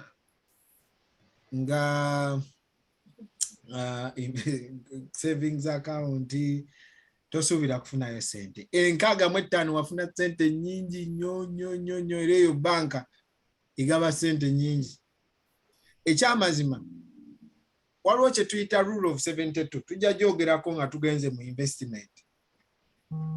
Rule of 72 eyo bwe tunaagitunuulira ejja kulaga nti sente zino ze tuteeka mu banka tozitunuulira nga saving nga investment kubanga awo zijja kumalamu amaanyi, wabula zitunuulire nga bwe ngambye nti oterekayo just emergency, so totunuulira interest. Of course you want to shop around, oyinza okutunulako mu Bank of America nobuuza interest yammwe eriki, Citizen interest yammwe eriki, Santander interest eriki, you shop around nolaba esingako yadde esingako obungi, naye ekyamazima era eba ejja kuwa sente ntono nnyo. Ojja kyongera okukiraba nga tutuuse mu investment nti ate kinyiiza na bunyiiza. Are there possibilities of losing my money if I put it in a money marketing account? Money market account, you don't lose money. Any savings account. So money market account is also a savings account. You don't lose money, but the interest fluctuates. But interest fluctuating anga boteka, for example, mutual funds. All right. Oba boteka sente. Come on, man. Come on. Say hi. Come say hi. Hey, The people. What's going on? What's We going have on? 25 people here. 25 people. Oh my God. Yeah. What's going on over here? What are you teaching? What are you talking about? What's the Emergency subject? fund today. Emergency funds today. Oh, wow. My kind of subject. Right? Yeah. You want to talk to the people? How does the Roth IRA work? Ekyo tujja kyogerako nga tuli mu investment. But you want to answer that? Yeah. Roth IRA, right? Simple. Where do I talk? Which camera do I? Okay, you can talk from me. Okay. This camera right here? Yeah. All right. Oh, thank you.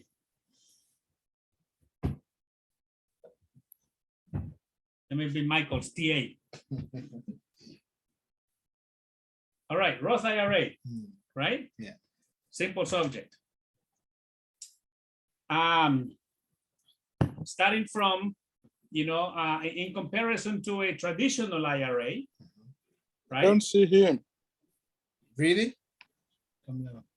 Can you hear me? Can you hear me? Yeah, we can. Thank you so much. We can. Okay. Let us know if you cannot hear us. Okay, but a Roth IRA from in comparison to a traditional IRA, right? Carries the same guidelines as far as having, if you withdraw money before 59 and a half, there will be penalties assessed to to those funds, right? Same as traditional. It also has, a limited contribution, same as traditional IRA, $5,500 a year. And, when you're playing catch up or you are 50 years or older, then you can do an extra $1,000. So $6,500, right? Now, two benefits that come to mind with a Roth IRA. Now, let me just add this extra point. The Roth IRA does participate on market volatility. So if the market goes up, depending on your level of risk tolerance, if you are invested in a low risk investment, then the possibilities for earnings are also low, right? If you are moderate or medium, then, likewise, it carries the same level of risk as much as the same level of potential gains. And of course, high risk, high returns, right? So it participates in market volatility. Now, as far as taxes, right? You contribute into those funds after tax money. Okay, so there's only two types of Roth.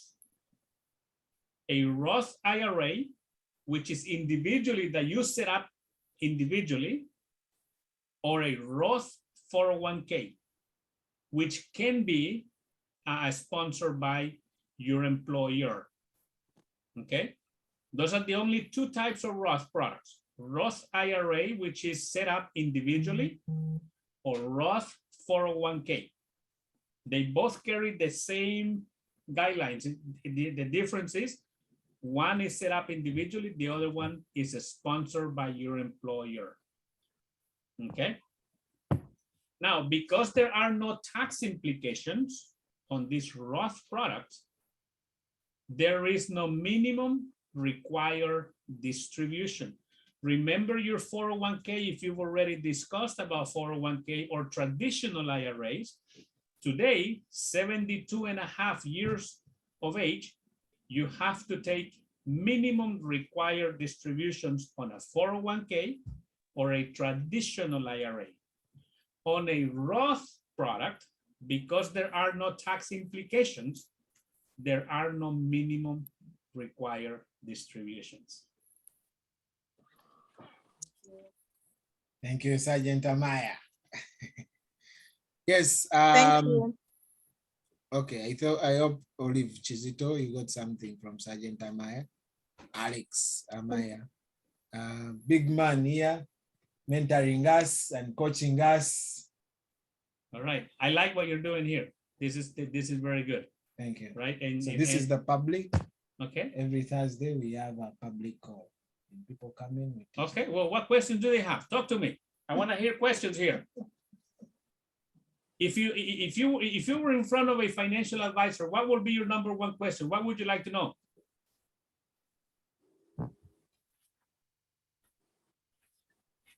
Right, Michael, can they unmute? Yeah. Are you sure? Yes. I don't know. We're not seeing you. I'm seeing him. Well, you're here in the room with me, so you can see me.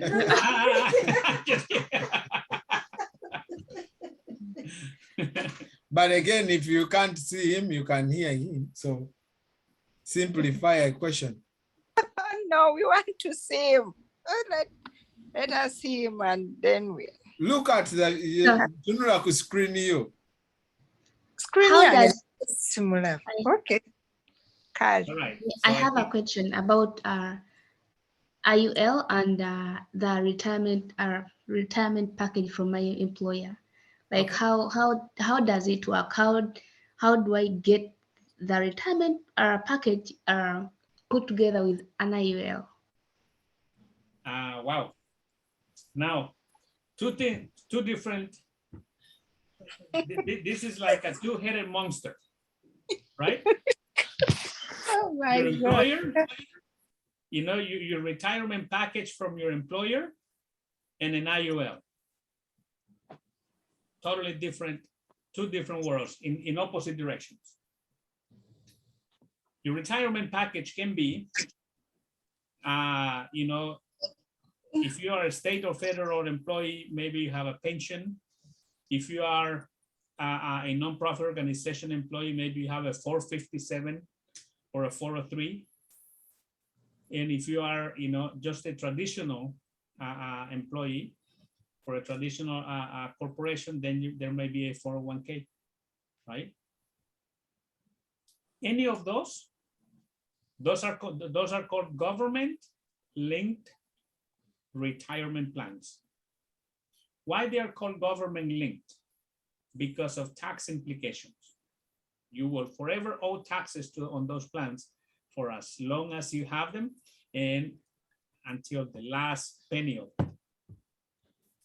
In fact, I teach about this and I say, well, think about this. Jane, right? Jane, if I ask you, think about you're a farmer and you have this plot of land, okay? And you come to me, I'm Uncle Sam, I'm the government, okay? I don't look like it, but I'm the government. And you come to me and say, hey, I want to plant corn on this plot of land. And I need 100 pounds of corn, of seed, corn seed, to plant this plot of land. And I say, perfect. Here's my question to you, dear farmer. When do you want to pay taxes? Do you want to pay taxes now? Or do you want to pay taxes when you harvest? Now, if you pay taxes now, I will give you credit today. If you're in Massachusetts, 6.25% tax credit on the purchase of the seed. And if I left the story right there, if that was the only part of this, there's another portion of the story. There's the other side of the story. But just knowing that part of the story, what would you choose? Dear farmer, here you are. This 100 pounds of corn will cost you $1,000. When do you want to pay me taxes? Do you want to pay taxes now on those $1,000, or do you prefer to pay taxes on the harvest of this plant, of this, when you harvest these crops? When would you like to pay taxes? That would be after the harvest. That because it makes more sense than paying on seeds. Okay. Remember, for everyone here, I said I will give you credit 6.5% tax credit. If you purchase, if you choose to pay taxes later on the harvest, I'll give you 6.5% credit today. Now I'll give you the other side of the story. Now you can make an educated decision, because right now you made an irrational decision and you don't even know. And so now I give you the other side of the story. On the harvest, you will pay me between 35 and 45% taxes. Right now you pay 6.5, or on the harvest, you will pay 35 to 45% taxes. When would you like to pay taxes? Now you're an educated farmer. I would pay now. I would pay now since it's less. Now, anyone wants to help here and tell us, why would you choose pay taxes now or pay taxes later? Because it is cheaper than later. Well, think about this. When you go to when you start a new job and they say, here is our retirement package. Here is our 401k. And they only give us part of the story. Money that you contribute is pre-tax, so you get credit for the money that you contribute. What they don't tell you, what's going to be the cost of that money on the harvest, meaning when you take money out, whether that is before 59 or after 59 and a half. That's why the bracket goes between 35 to 45%, because if you did take money before 59 and a half, it'll cost you 45% between taxes and penalties. And if you took the money, if you start withdrawing money after 59 and a half, it'll be 35%. Now knowing the full story, it only makes sense. I'll pay taxes now on the seed and leave me alone. That is what an IUL does. Because the money that you contribute into an IUL is an after-tax money, meaning you've already paid taxes on it. That's why the government says, you do as you wish. If you lose money on it, Don't come complaining to me as a government, because I already gave you a break of not paying taxes if you make $1 million. But if you don't know how to manage the account, you may also lose money. That's your problem.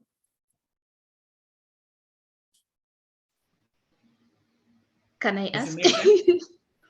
Yes, I get it. So how do I benefit from my employers? Like I want my retirement package to be a part of the IUL, so I don't pay tax later. Well, you cannot. You can have an IUL as a complementary to your retirement. Now, let me ask you this. Now, let's say in your retirement package from your employer, number one, is this retirement package based on a 401k, based on a 403b, based on a pension plan? What is it? 401k? 401k, perfect. So check the first box, 401k. Now, do you have matching funds from the employer? Yes?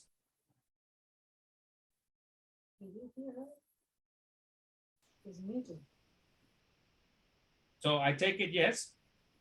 Right. This is it. And so now the question is, how much? It's like $1, I think, after you contributed like for a whole year. Then No. But the question is, if you contribute 1%, do they give you 1%? If you put in $1, do they give you $1? Or right. So 100% matching up to how much? Up to 100%. No. It cannot be up to 100%. They would, back in the 80s when this started, yes, employers were matching up to 19%. And then they got smart. And they said, you know what? We'll match up to 6%, up to 5%, up to 3%. Now you can put in 19%, but they will only match up to 5%. Now, up to what is the matching for your employer? Well, I'm not sure. I'm not sure about it. Okay. Yeah. So here's the recommendation. Okay. If there is a matching program, you contribute up to the matching, not a penny more, not a penny less. Up to the matching. If they match up to 6%, you put 6%. If they match 2%, you put 2%. Right? If they match up to 10%, you do 10%. Now, the other thing that you have to be aware of, what is the vesting time? Have you ever heard of such term, vesting time? They call it vesting period. Meaning this, understand everybody here. I'll do this graphic here.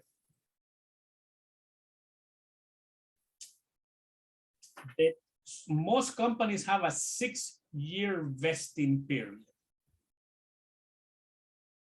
Most employers have a 6-year vesting period. What that means is the dollars that you put in today and the dollars that they match today, you cannot access those dollars until 6 years later. And the dollars that you put next year will be available to you 6 years later. So 6 years in arrears, traditionally.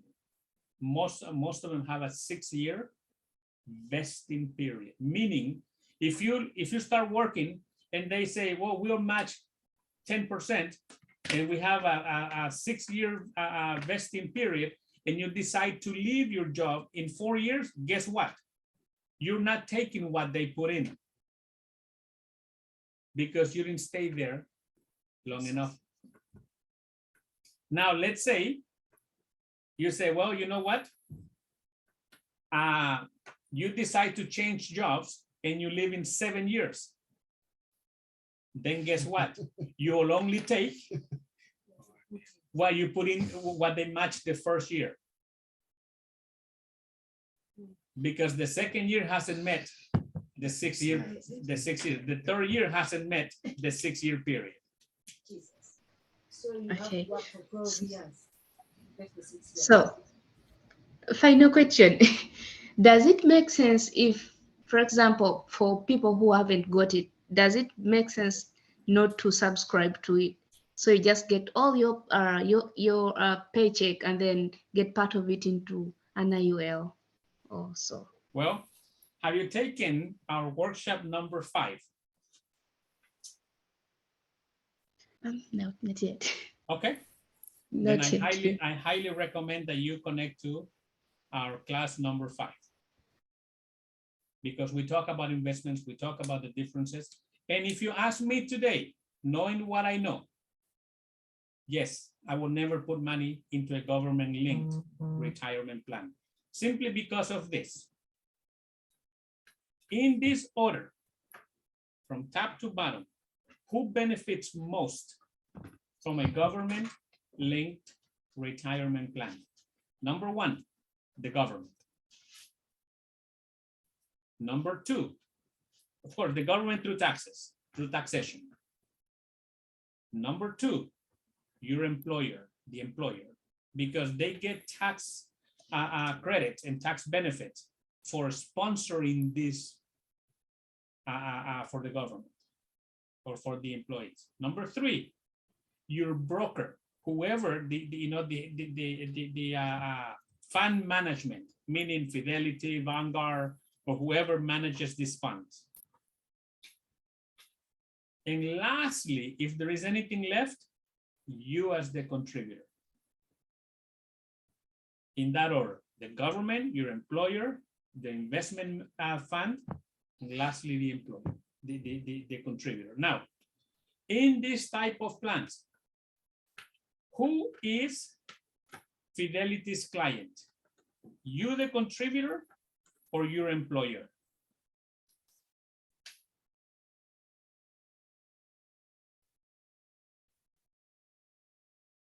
I'm sorry, you're muted here. It's me, that the contributor. Well, I wish you would.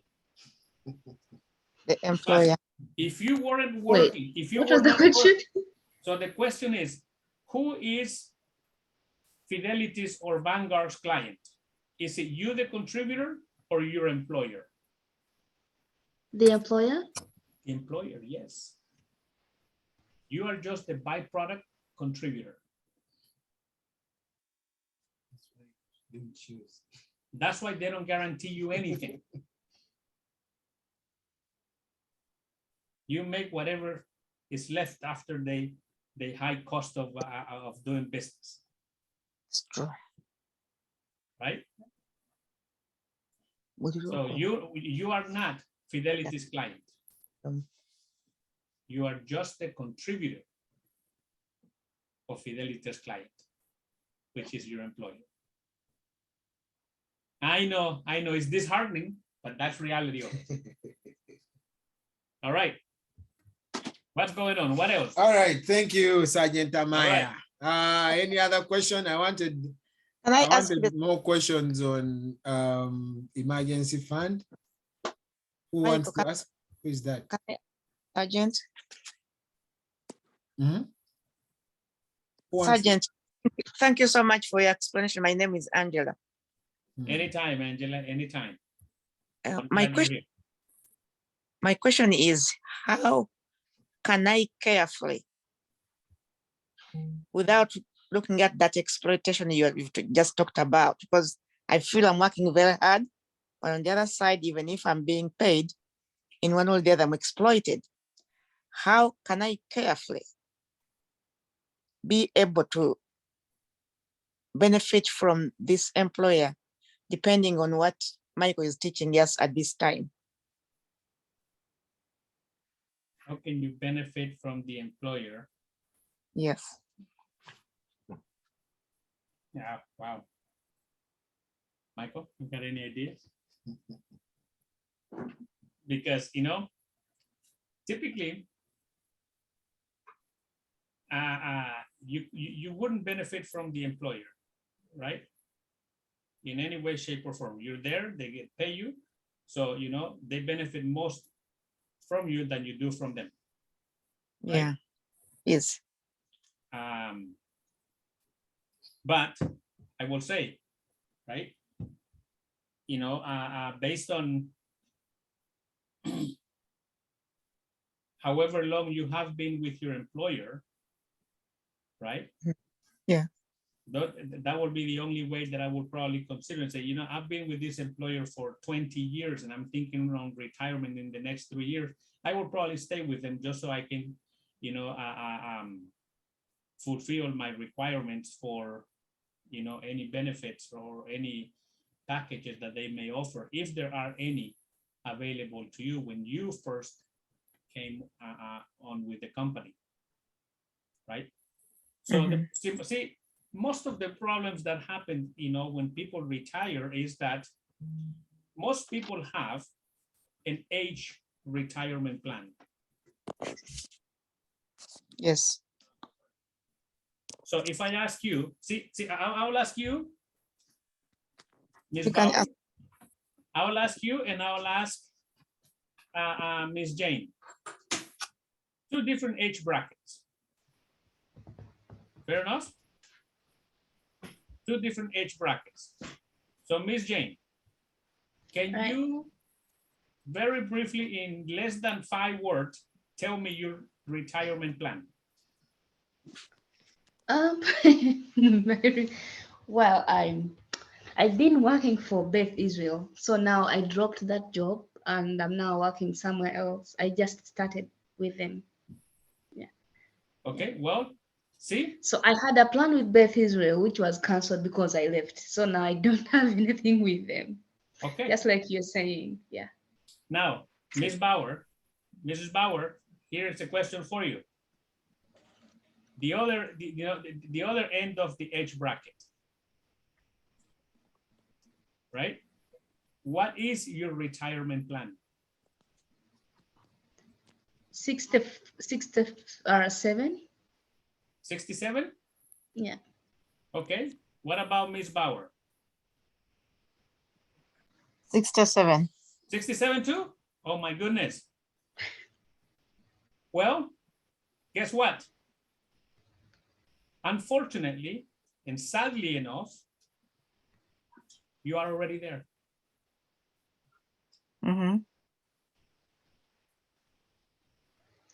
Let me tell you why.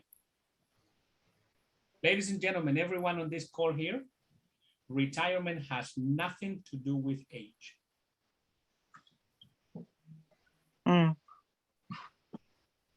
Because I can assure both of you and everyone here, if all of you had $1 million today in your bank account, you wouldn't be working, we probably wouldn't be having this conversation.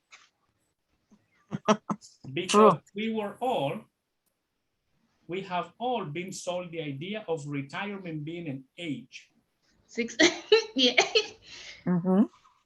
And retirement is 100% about money. So here is the goal. Let's shift our mindset. Let's do a paradigm shift here. Okay. Now think about, some of us may not have the time to reach our goal. But that doesn't mean that we don't set a financial retirement plan. Think about age retirement plan. Guess what? Baby boomers in this country, they reach age 65 every day, 10,000 of them by statistics. Guess what? Only 17% of them consider themselves financially retired, meaning they can stop working. The other 8,300 cannot, because they're still stuck on the idea of age retirement plan. And guess what? They got to the age retirement plan and they realized, well, guess what? I cannot leave this job because then I cannot meet my financial obligations. So they were all, this whole time, they have been on the wrong retirement plan. We need a financial retirement plan. Now, simple way to set up a financial retirement plan. As an example, let's say Jane makes $100,000 a year today. So That's guess a what? lot. Guess what? You by simple statistics, your financial retirement plan should be $2 million. So figure out a way, either by, you know, saving more, spending less, or even increasing your income. But you need to figure out a way to accumulate $2 million. That can be, let's say that you accumulate it by age 50. Now, you reach $2 million, age 50. Do you have to wait till 65 to retire? All of a sudden, retire, you have reached financial retirement. Meaning, now, let's be clear about financial retirement. It doesn't mean that you don't work. It only means that you do not depend on that paycheck.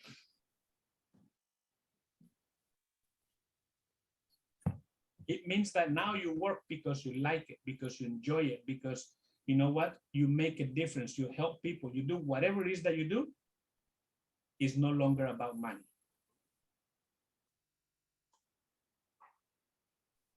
So, everyone here, let's figure out how to get a financial retirement plan. And that is what the National Campaign for Financial Literacy teaches. We teach people to set up a financial retirement plan, not an age. You, by age, if you're thinking of age retirement plan, you're already there and you don't even know.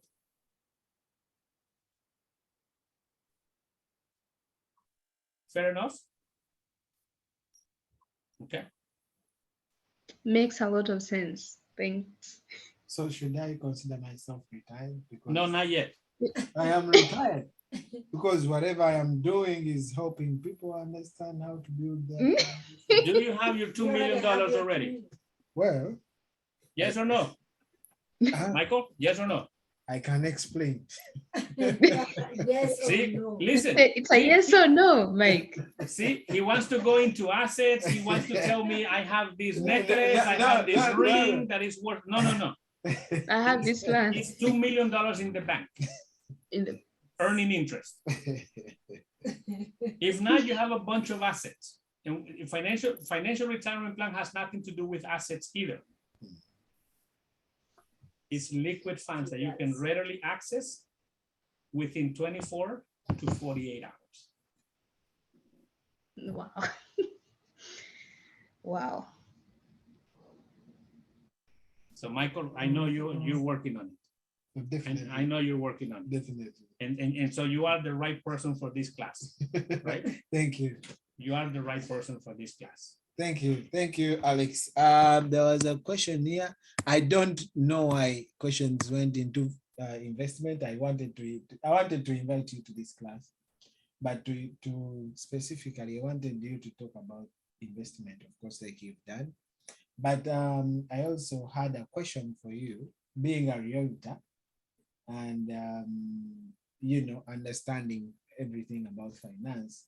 There is a big question that we shall need to answer, and you're in a better position to answer. Should someone own a house or not? That's a very big question that needs a lot of explanation. Okay. So I will ask you to create time when I come to you. You want to briefly talk about it? Well, let me in the Spanish community, I talk about this often, right? First promise that you will come back when I invite you about that. Of course. You got my attention. Okay, thank you. Right? I love this guy here. This is my big brother. Okay, I take orders from him. He tells me be here, I'll be there. Definitely. Okay? Thank you for being there.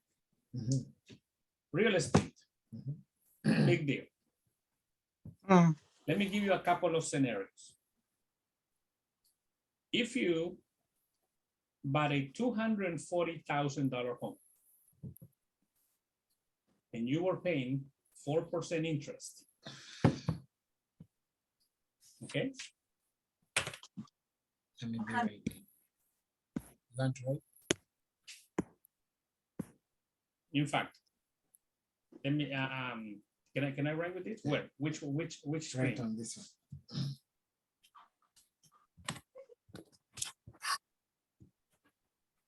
Man, this is getting fancy over here. Mhm.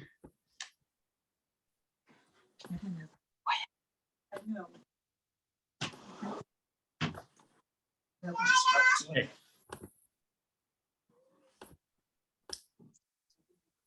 So here, right?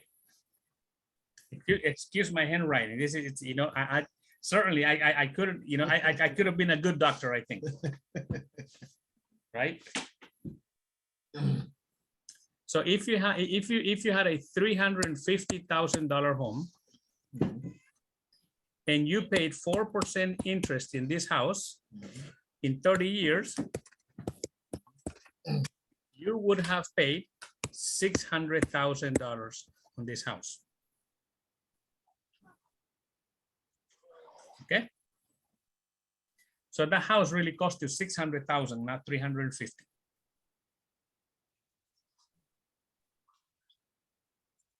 Okay. Now, understanding this, is it, yes. So 600,000, think about this. Now people tell me, hey, how about if I pay to this, I add $500 per month to pay it faster, right? Then that means I will be paying this house in 19 years and 4 months.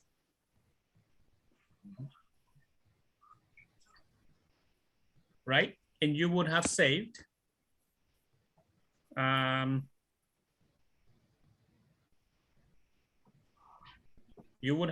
in interest about 132,000. Okay. So you pay the house in about 20 years. So $500 a month extra pays your house 10 years sooner. Fair enough? Now, finance is all about allocation. Okay? It's all about allocation. So if you take this $500 per month. Do you want this? Okay. $500 a month. This very same $500, instead of paying it off here, to pay off the house faster, you take $500 per month, and then you said, you know what, with an insurance company which earns about 20%, 12%, right, on average per year, or 12% interest, in 20 years, the same number of years that you're trying to pay off this house, you're going to put this $500 on a different allocation. This will turn into 500,000.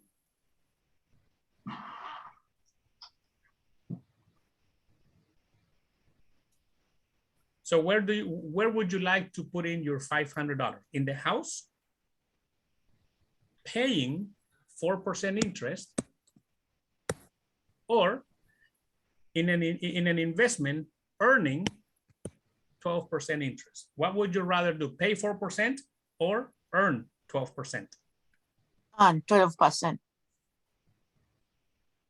Simple math, right? Yeah. Now, in 20 years, guess what? You take, this house would have left about $165,000 left to pay. So you take out of this 500,000, you take a loan, you're not withdrawing money, you're taking a loan to pay off this much. So in the same 20 years, you will pay off the house. but you will have a $500,000. Okay. Safety net. You will have a $500,000 investment asset. Okay. Wow. Wow. Okay. So Where do I I do invest? have a I'm sorry? Where would I have invested that? Where? Yeah, the best place. Well, for that, I'll let Michael talk to you about it. But that's what we do. Now, how do I erase this, Michael? Oh, right. Okay. And I do have a friend of mine. She's Spanish actually, and she She's what, has I'm sorry? always. I have a friend of mine who is Uh-huh. Spanish, and she has always wanted to buy a house. But That's fine. and are you okay talking to her? Are you? Yeah. Can yeah, you? of course. Now, let me say this. Buying a house is a necessary evil. You got that? It's a necessary evil. Okay. We need house. Yes. And for the first one, we will have to pay the price. Mm-hmm. Okay. It's a risk. Now, buying a house is far more than just interest, because there's repairs, there is insurance, there is a whole bunch of other things. So when you finish paying off your 30-year mortgage, that $350,000 home, it really comes up to almost $800,000 with maintenance and gas, and, and insurance, extra expenses that you didn't have when you are renting. Okay, but that's besides the point, because that comes with the territory. And of course, you buy a house, you're not going to show up to the new house in the same old car, right? You need a new car, you're not going to bring to your new house, all the old furniture that you had in your apartment, right? No, forget it. Otherwise your friends will be like, you can afford a house, but you cannot afford new furniture. What's wrong with you? Now they're okay sitting in our old furniture when they visit us in our apartments, right? But when we buy a house, of course, they expect a new car, they expect a new furniture, they expect everything new. So does that create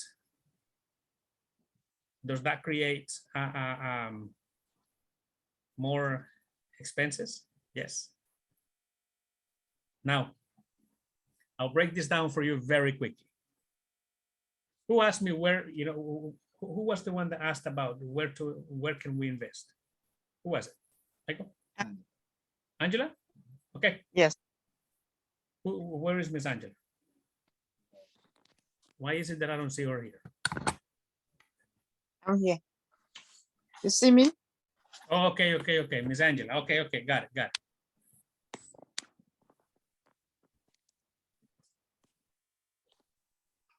Okay, got it, good. Let's talk about this.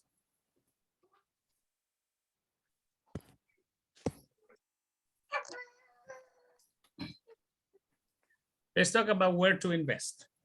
Simple. When you invest, what is it that you want from your investment? You want growth, right? Yeah.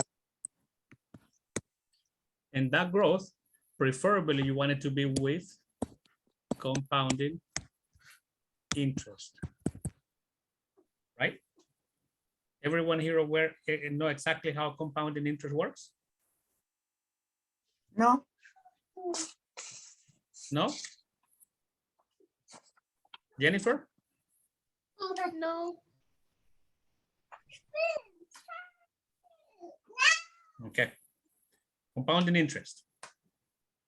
We'll leave that for another class. But our good friend Albert Einstein said that, when you understand compounding interest and you apply it, you're in front of creating massive wealth.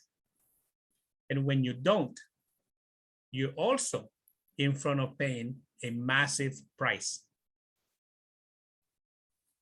paying the price for not knowing. Okay. In fact, in one of our classes, say knowing less can cost you a lot more.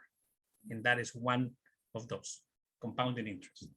Secondly, when you invest, especially in times like now, would you like to have safety? Yes? Safety. Safety, right? Yes. So do you think that will be important to have safety on your investments? Okay. Yeah. Well, how about if they told you you can have a 0% minimum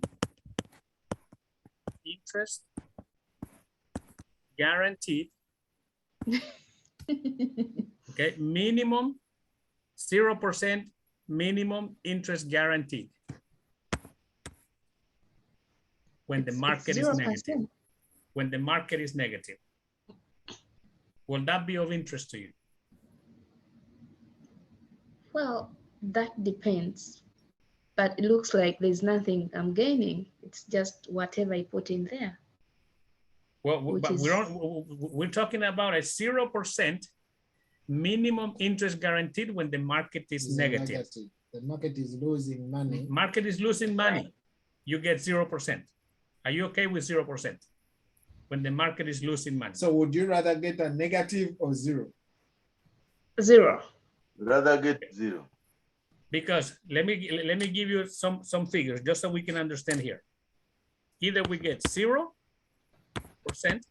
or in March this year, the market was negative 29%. April, the market was negative 19%. May, market was negative 13%. In June, market is negative 6%. What would you rather have? This, 0%? this, or this? Zero. Well, that's what they're telling you here.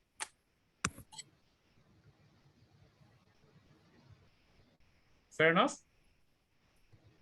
So 0 is your hero when the market is negative. Yeah. Okay. Now, on the other side, on growth, let me give you just a few months from last year. Because you think, well, you know what, this is safety. This sounds too good. That means the growth may be very small. March last year, 2021, March, 41% growth. April, 44% growth. May, 40% growth.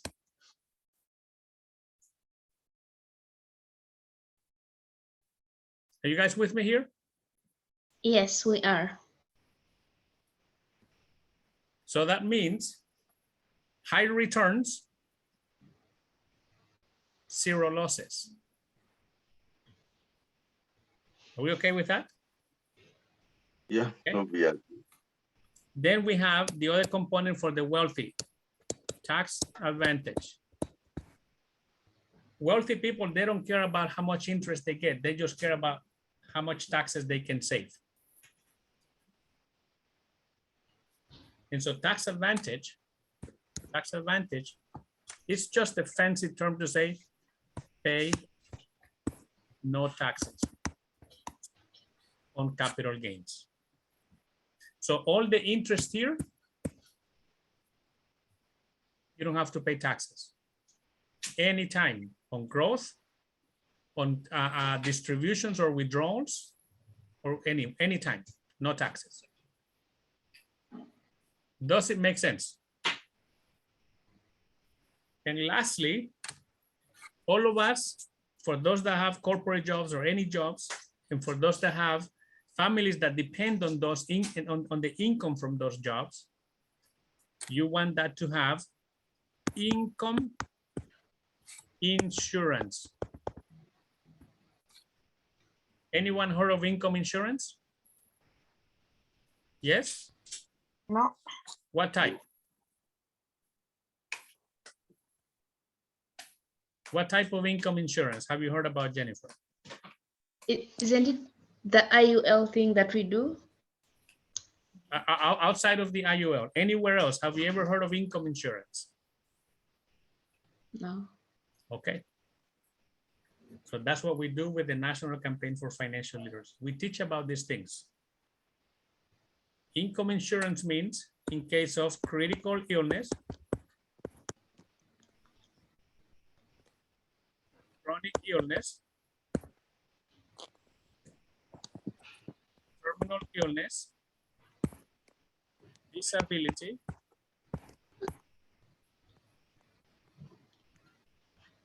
and lastly, right, premature death.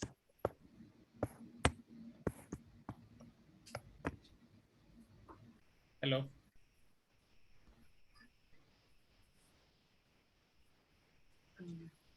You have your income is protected.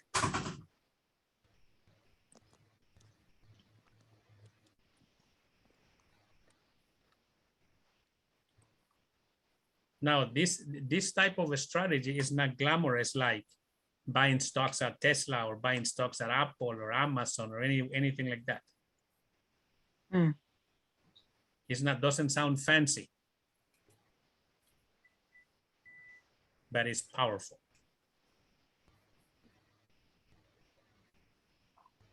Okay.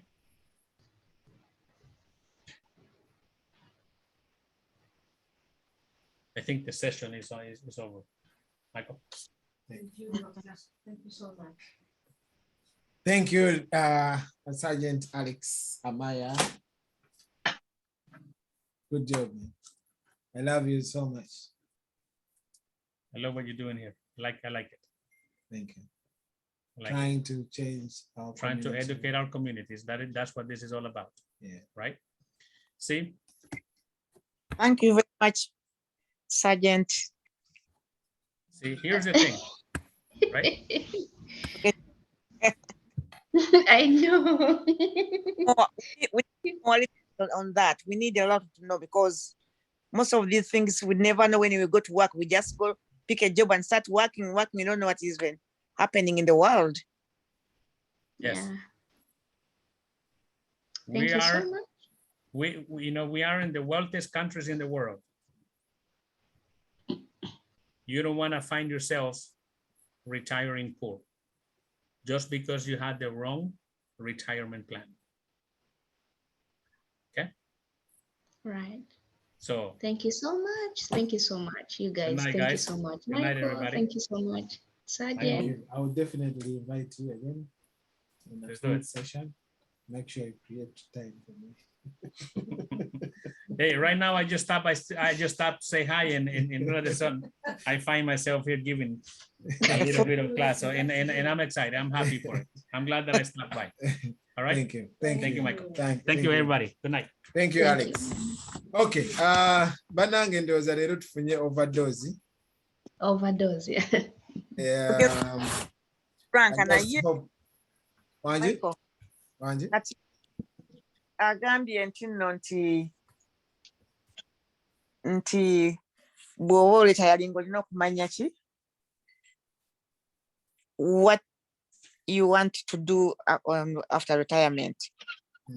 So we need those options so that it is very hard to have money in your hand, and it is very hard to have money in the bank because the bank doesn't give you any interest at all. Always 0.0 something. Yeah. Nga bw'ogambye oli nti yafunayo agenda okulaba nga babongeddeko $5,000 n'ogamba that was a lot. To me, that is nothing. Otaddeyo emitwalo gyo oba 5 bakuwadde $6,500. What's the benefit? You want to put some your retirement where it will have, buoyant growth. We need to know that, either from you or from Sergeant, but that's what we are having. Tujja kwogera ku investment. Ye topic yaffe gye tujja okuddako nga tumaze emergency fund nga bwe mulabye nti lwakuba nti leero tubuukidde ne tutuuka eri gye tutannatuuka. Otherwise it is always good era ofuna omuntu ng'oyo amanyi kyetwogerako n'ayongera okukibangula. Ate nange kinyamba obutalowooza nti bino bintu bya bano bagayi beeyiriza ebintu byabwe. Babiyita bintu bya bannayuganda. Kakati ndowooza bivaako mu bannayuganda ne biddako ne mu resenda. Kati ekyo balimba n'okubuzaabuza, so that's the problem. Exactly. Bintu bya Michael. Bajja basiba bangamba bajja basiba. So bwe tufuna ku bantu ng'abo ne bajja oyo mwami mukyala we lwakuba ate mmwe temumulabye ng'ajja wano actually yamunonye. Bawa mukyala professor wa Harvard, I know her. Bamuyita Dr. Dolly. So oli bamuyita Dr. Dolly Amaya ne Alex Amaya. Naye tukola nabo wano. Naye tubayigirako ebintu bingi because ate ye bw'anaatandika okunyumiza real estate, yali real estate bamuyita agent. Naye 42 houses. Yes. So buli kyovolaba naye buli kyayogerako akyogerako with passion. Experience. Exactly. Because yayinako amayumba n'agalaba gonna nga gaperishinga. So kyovolaba campaign eno eri very important era tugyogerako with a lot of passion. Banange njagala olina kulinda n'okusula wano. Kyesitegedde kyategeeza nti kugamba agambye nti okuba n'ennyumba, yes, it is something good because omuntu alina okuba n'ennyumba. Naye nga si kiri great because kyabadde ategeeza nti singa twali tusobola okyewala twandibadde tukikola naye tewali ngeri gy'okyewala olina okuba n'ennyumba. Yeah. Yes. Naye alina maath awo gwabaze tujja kuddamu tumubale as we go. Banange njagala abantu batubuuzeeko tuve wano. Mukulu Michael. Wanje? Ndowooza abantu banotisinze nti kati nga event gye tubagamba eye Texas n'endala zonna ezijja okuddirira singa bagenda bongera okumanya nti kino ekintu si kintu kya Michael, si kintu kya munnayuganda. Kubanga mu events ng'ezo bajja kulaba abantu ab'enjawulo nga basomesa ebintu eby'enjawulo nga basharing experiences ez'enjawulo. Kijja kwongera nnyo okubakakasa nti kino ekintu si kipange kya bannayuganda. Exactly. Webale nnyo. So naye tuyigirize bannayuganda okwogeranga ebituufu za bannaabwe. Bw'okigwamu emirundi ebiri esatu hope. That's why people back out, because there's nothing that comes with one word like this. Buli lwakubuulira ekintu aba alina kyayagala okukulyamu. That's why people think like that. Okay. Anti kyovolaba ndowooza mwami Yaya kyavuddaga nti kino si kya bannayuganda wabula it is a national campaign. Okay, bannange muntu animyoto otubuzeeko katono tuwano. Rachel gw'oyogera. Hello. Yes. Nedda. Jemba yayogera. Mwami Jemba. Okikoze otya leero. Mpeerawo kamondi. Okay, genda maaso sebo. Nze mbadde ndowooza ngamba ekintu kino si kyakweyimbidda. Ekintu tuleme kiyimiriza ku level yogamba nti katutwale abantu katubasomesi balabe nti si kya bannayuganda. Ekintu nze ndowooza sikuwulira bulungi mwami Jemba. Ndowooza nti ekintu ekirungi kyeyogerera kyokka. Singa ekintu kino kyalina obuzibu tekyasobodde kuyimirirawo bbanga lino lyonna nga kikyaliwo. So abantu abasinga obungi bwoba oyiga ekintu just focus on it, leka kutunuulira ate gundi akyogerako ki. it's better newetegeerera ekintu kubanga otakitegeera n'olinda mulala akutegeerere definitely togenda kujja kukolamu oba mulikise bulungi Yes, sir. naye abantu abamu ogamba ekintu ky'abagundi ye gundi agamba ta ye gundi atuusewa. Maybe we just focus on the right thing tukole ekituufu focusinga kukola kituufu always buli muntu anaategeera ajja kutegeera ate abamu balwawo okutegeera abamu tutegeera mangu abamu tutegeera nkeera abantu tutegeera nga gundi amaze okubeeramu bwe bityo naye tweyanziza. Webale nnyo Mwami Jemba. Godfrey ndaba wanmutinze.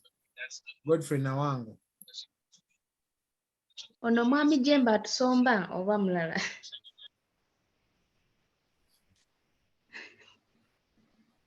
Godfrey Nawango so tubuzaako.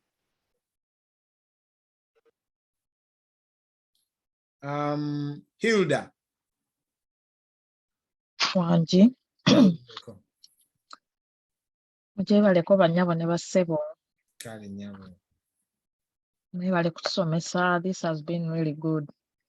Okay. Bulijjo sifuna budde naye leero wendi ampise. Naye nfunyeemu nnyo nja kweyongera okujja. Bulungi.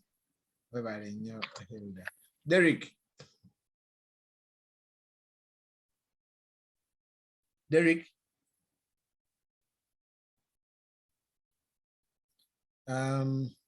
Mwami Nsamba. Omugabi. Mugabi Nsamba. United we stand. Omuntu aliko United we stand bayani.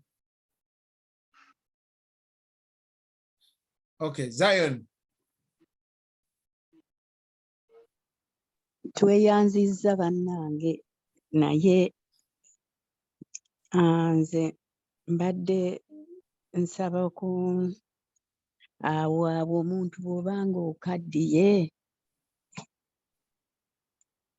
awo mbadde njagala okweyongera okuwulira awo. Bw'obanga okaddiye okole ki? Nti okaddiye tokyasobola kukola kaakati akasente ako oba kabaka ate nga oba wakayingira. Okay. Tujja kwongera maama byongera okubeerako ebintu ebyo byonna tujja byogerako. But of course bw'oba okaddiye kitegeeza problem ensonga lwaki njagala nnyo ebintu bino naddala abantu abatoototo babitegeere nga bukyali because gy'okoma okugenda oba ogenda kukozesa ssente nnyingi nnyo ate ng'amaanyi tokyalina. Kituufu. So y'ensonga lwaki njagala nnyo buli muntu akitegeera atandika okukola nga wansi tandika okwefaako nga bukyali so si kumansa. Michael. Exactly. Naye tujja ku wangi kino nze oba nkitegeera bubi occupation y'omukadde gy'abuuzizza nti bwembanga nkaddiye policy waliwo insurance wali kye nasomawo nga kigamba nti the moment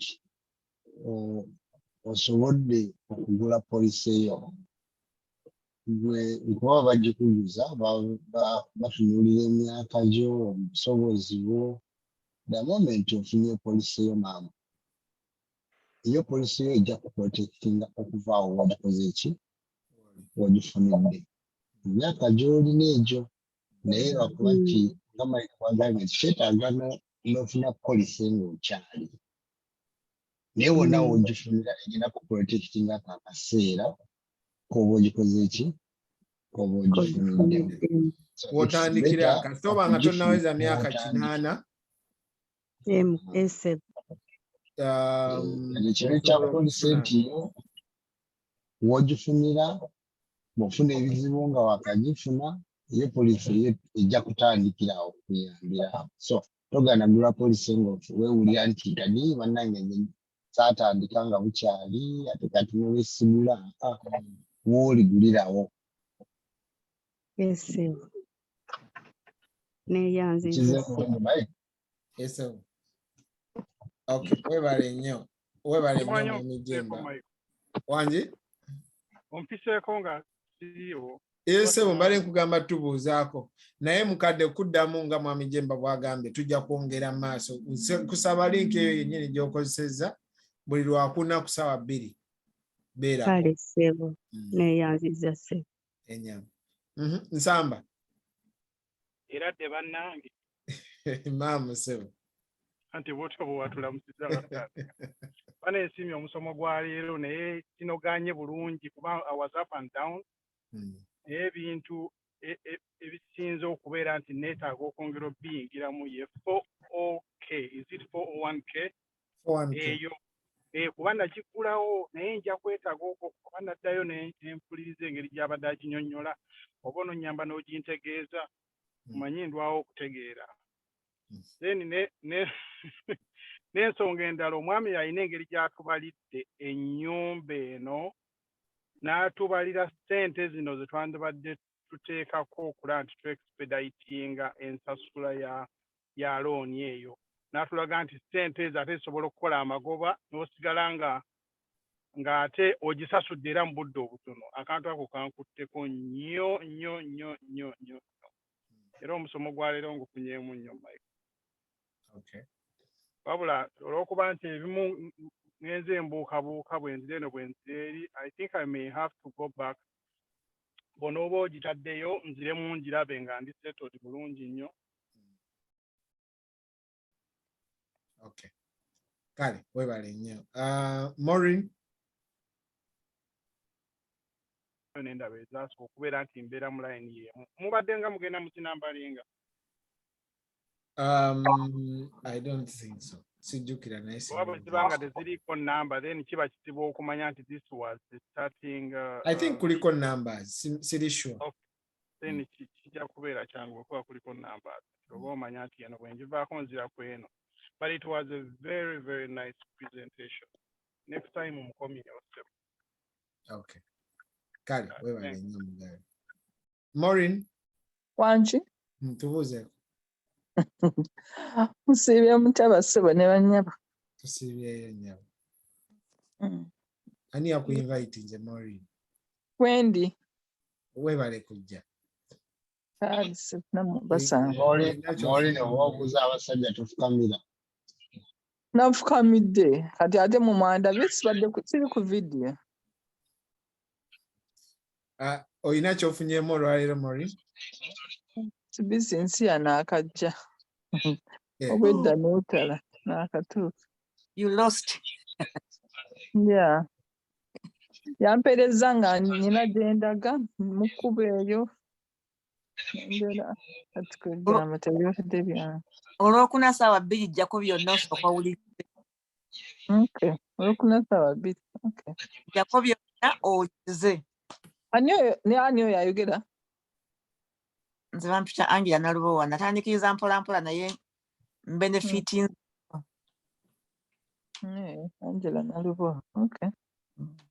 Ndinayo omukyala omulala kirabika oyogerako naawe gwe nga gwe kuba mukulu munno agenda kukutegeera. Nze ngezezaako alowooza by'abaana bato byakumulimba byaki. Mukulu munnange? Agamba nedda ngamba ono mami ono. Ogamba ani? Nze Maureen.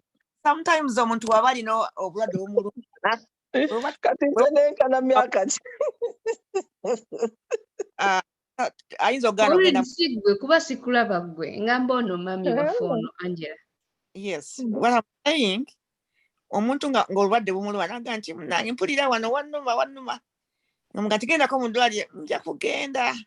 Naye once the pain strikes hard, ojja kuba nti kozi wayo ngamba ngende mu ddwaliro kidokita kyayinza okulaba pain yeyo. Yeah. So sometimes abantu abamu tebalaba mangu green pasture, but they have to experience something then they come. Techugana kwogera naye nja kwogera naye siyinza musika mugwa jangu tugende bwabanga atakulaba. Naye I'm willing to talk to her if you give me a number or where she says she stays nemutukirira. Naye baba tasobola kumatira mangu obulode bunamuluma alitayalinze talinayo ka sente then she will ajja kudduka emusi nabuze Michael ndi banange sente wange wenfisizaawo mukole ntya. Thank you so much. You are welcome. Mwebale nnyo bannange, mwebale ddala, ndowooza buli omu atubuuzizaako atatubuuzizaako kitegeeza either gundi agirese ndowooza ali ku mulimu tasobola kwogera. Mwebale nnyo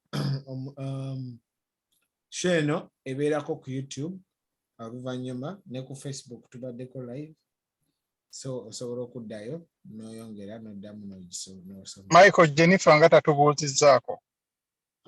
Jennifer obwedda si yayogera. Akomyewo ku screen atubuuzeeko. Abadde ayogera naye tatubuuzizza. Akomyewo atubuuzeeko ng'era ali ku screen.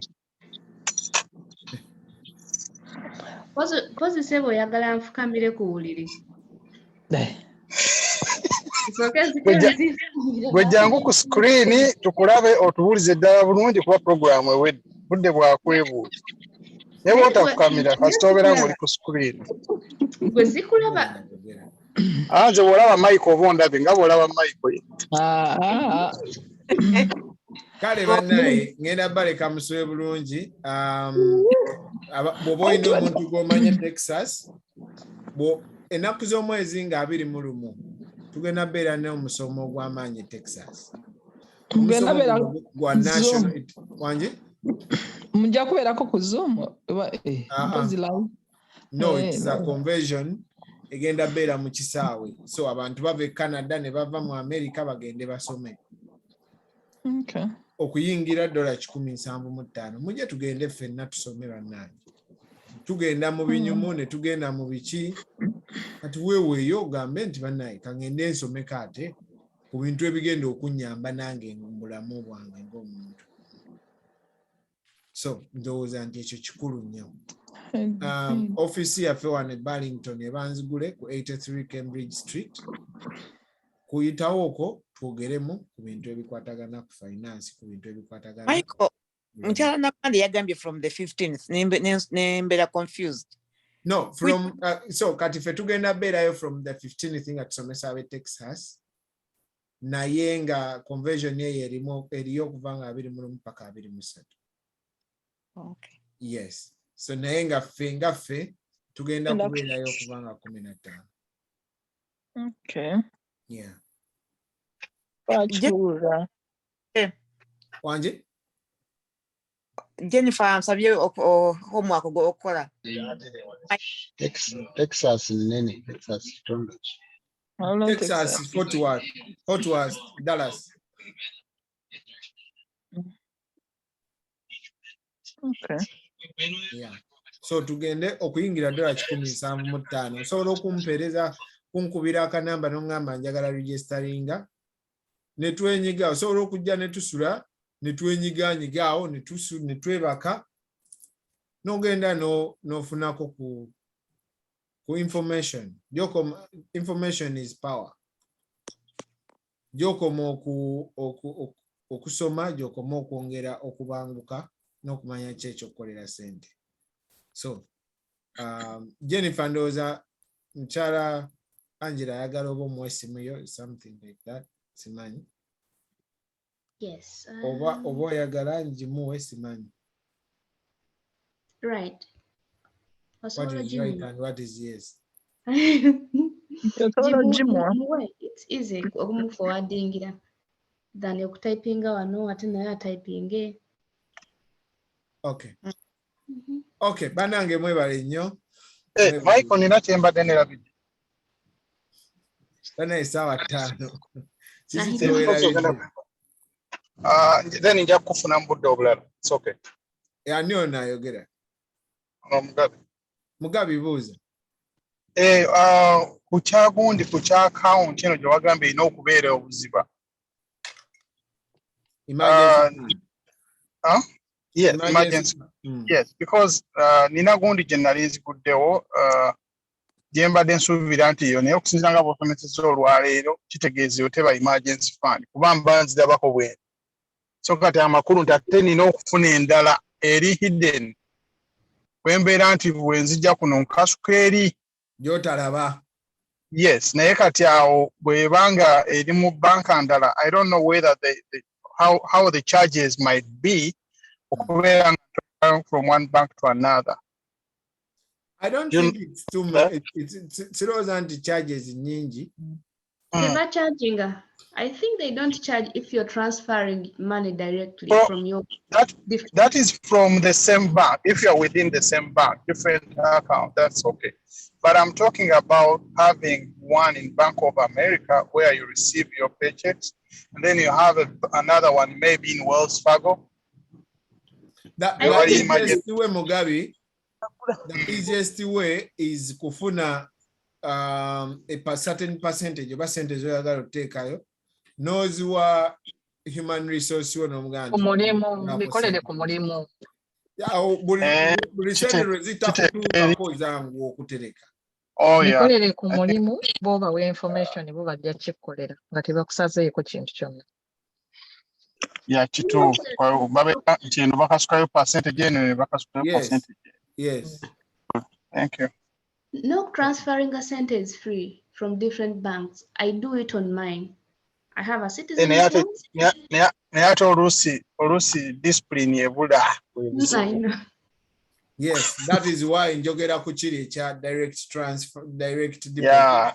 Nti bo bwe baba bazikuteerayo eno tezituuka wano olaba. Buli lwe zitatuuka woolaba zoolaba z'okozesa.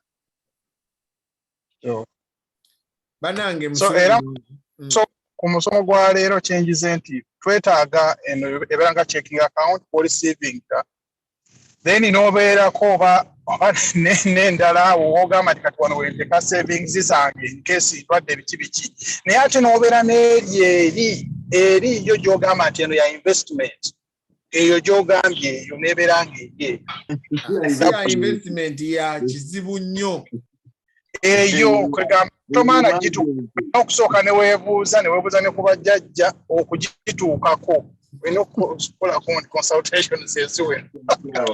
Mami Mugabi musube bulungi. Bane mbeere bulungi, thank you.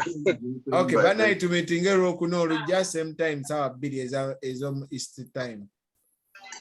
Same link. Mera.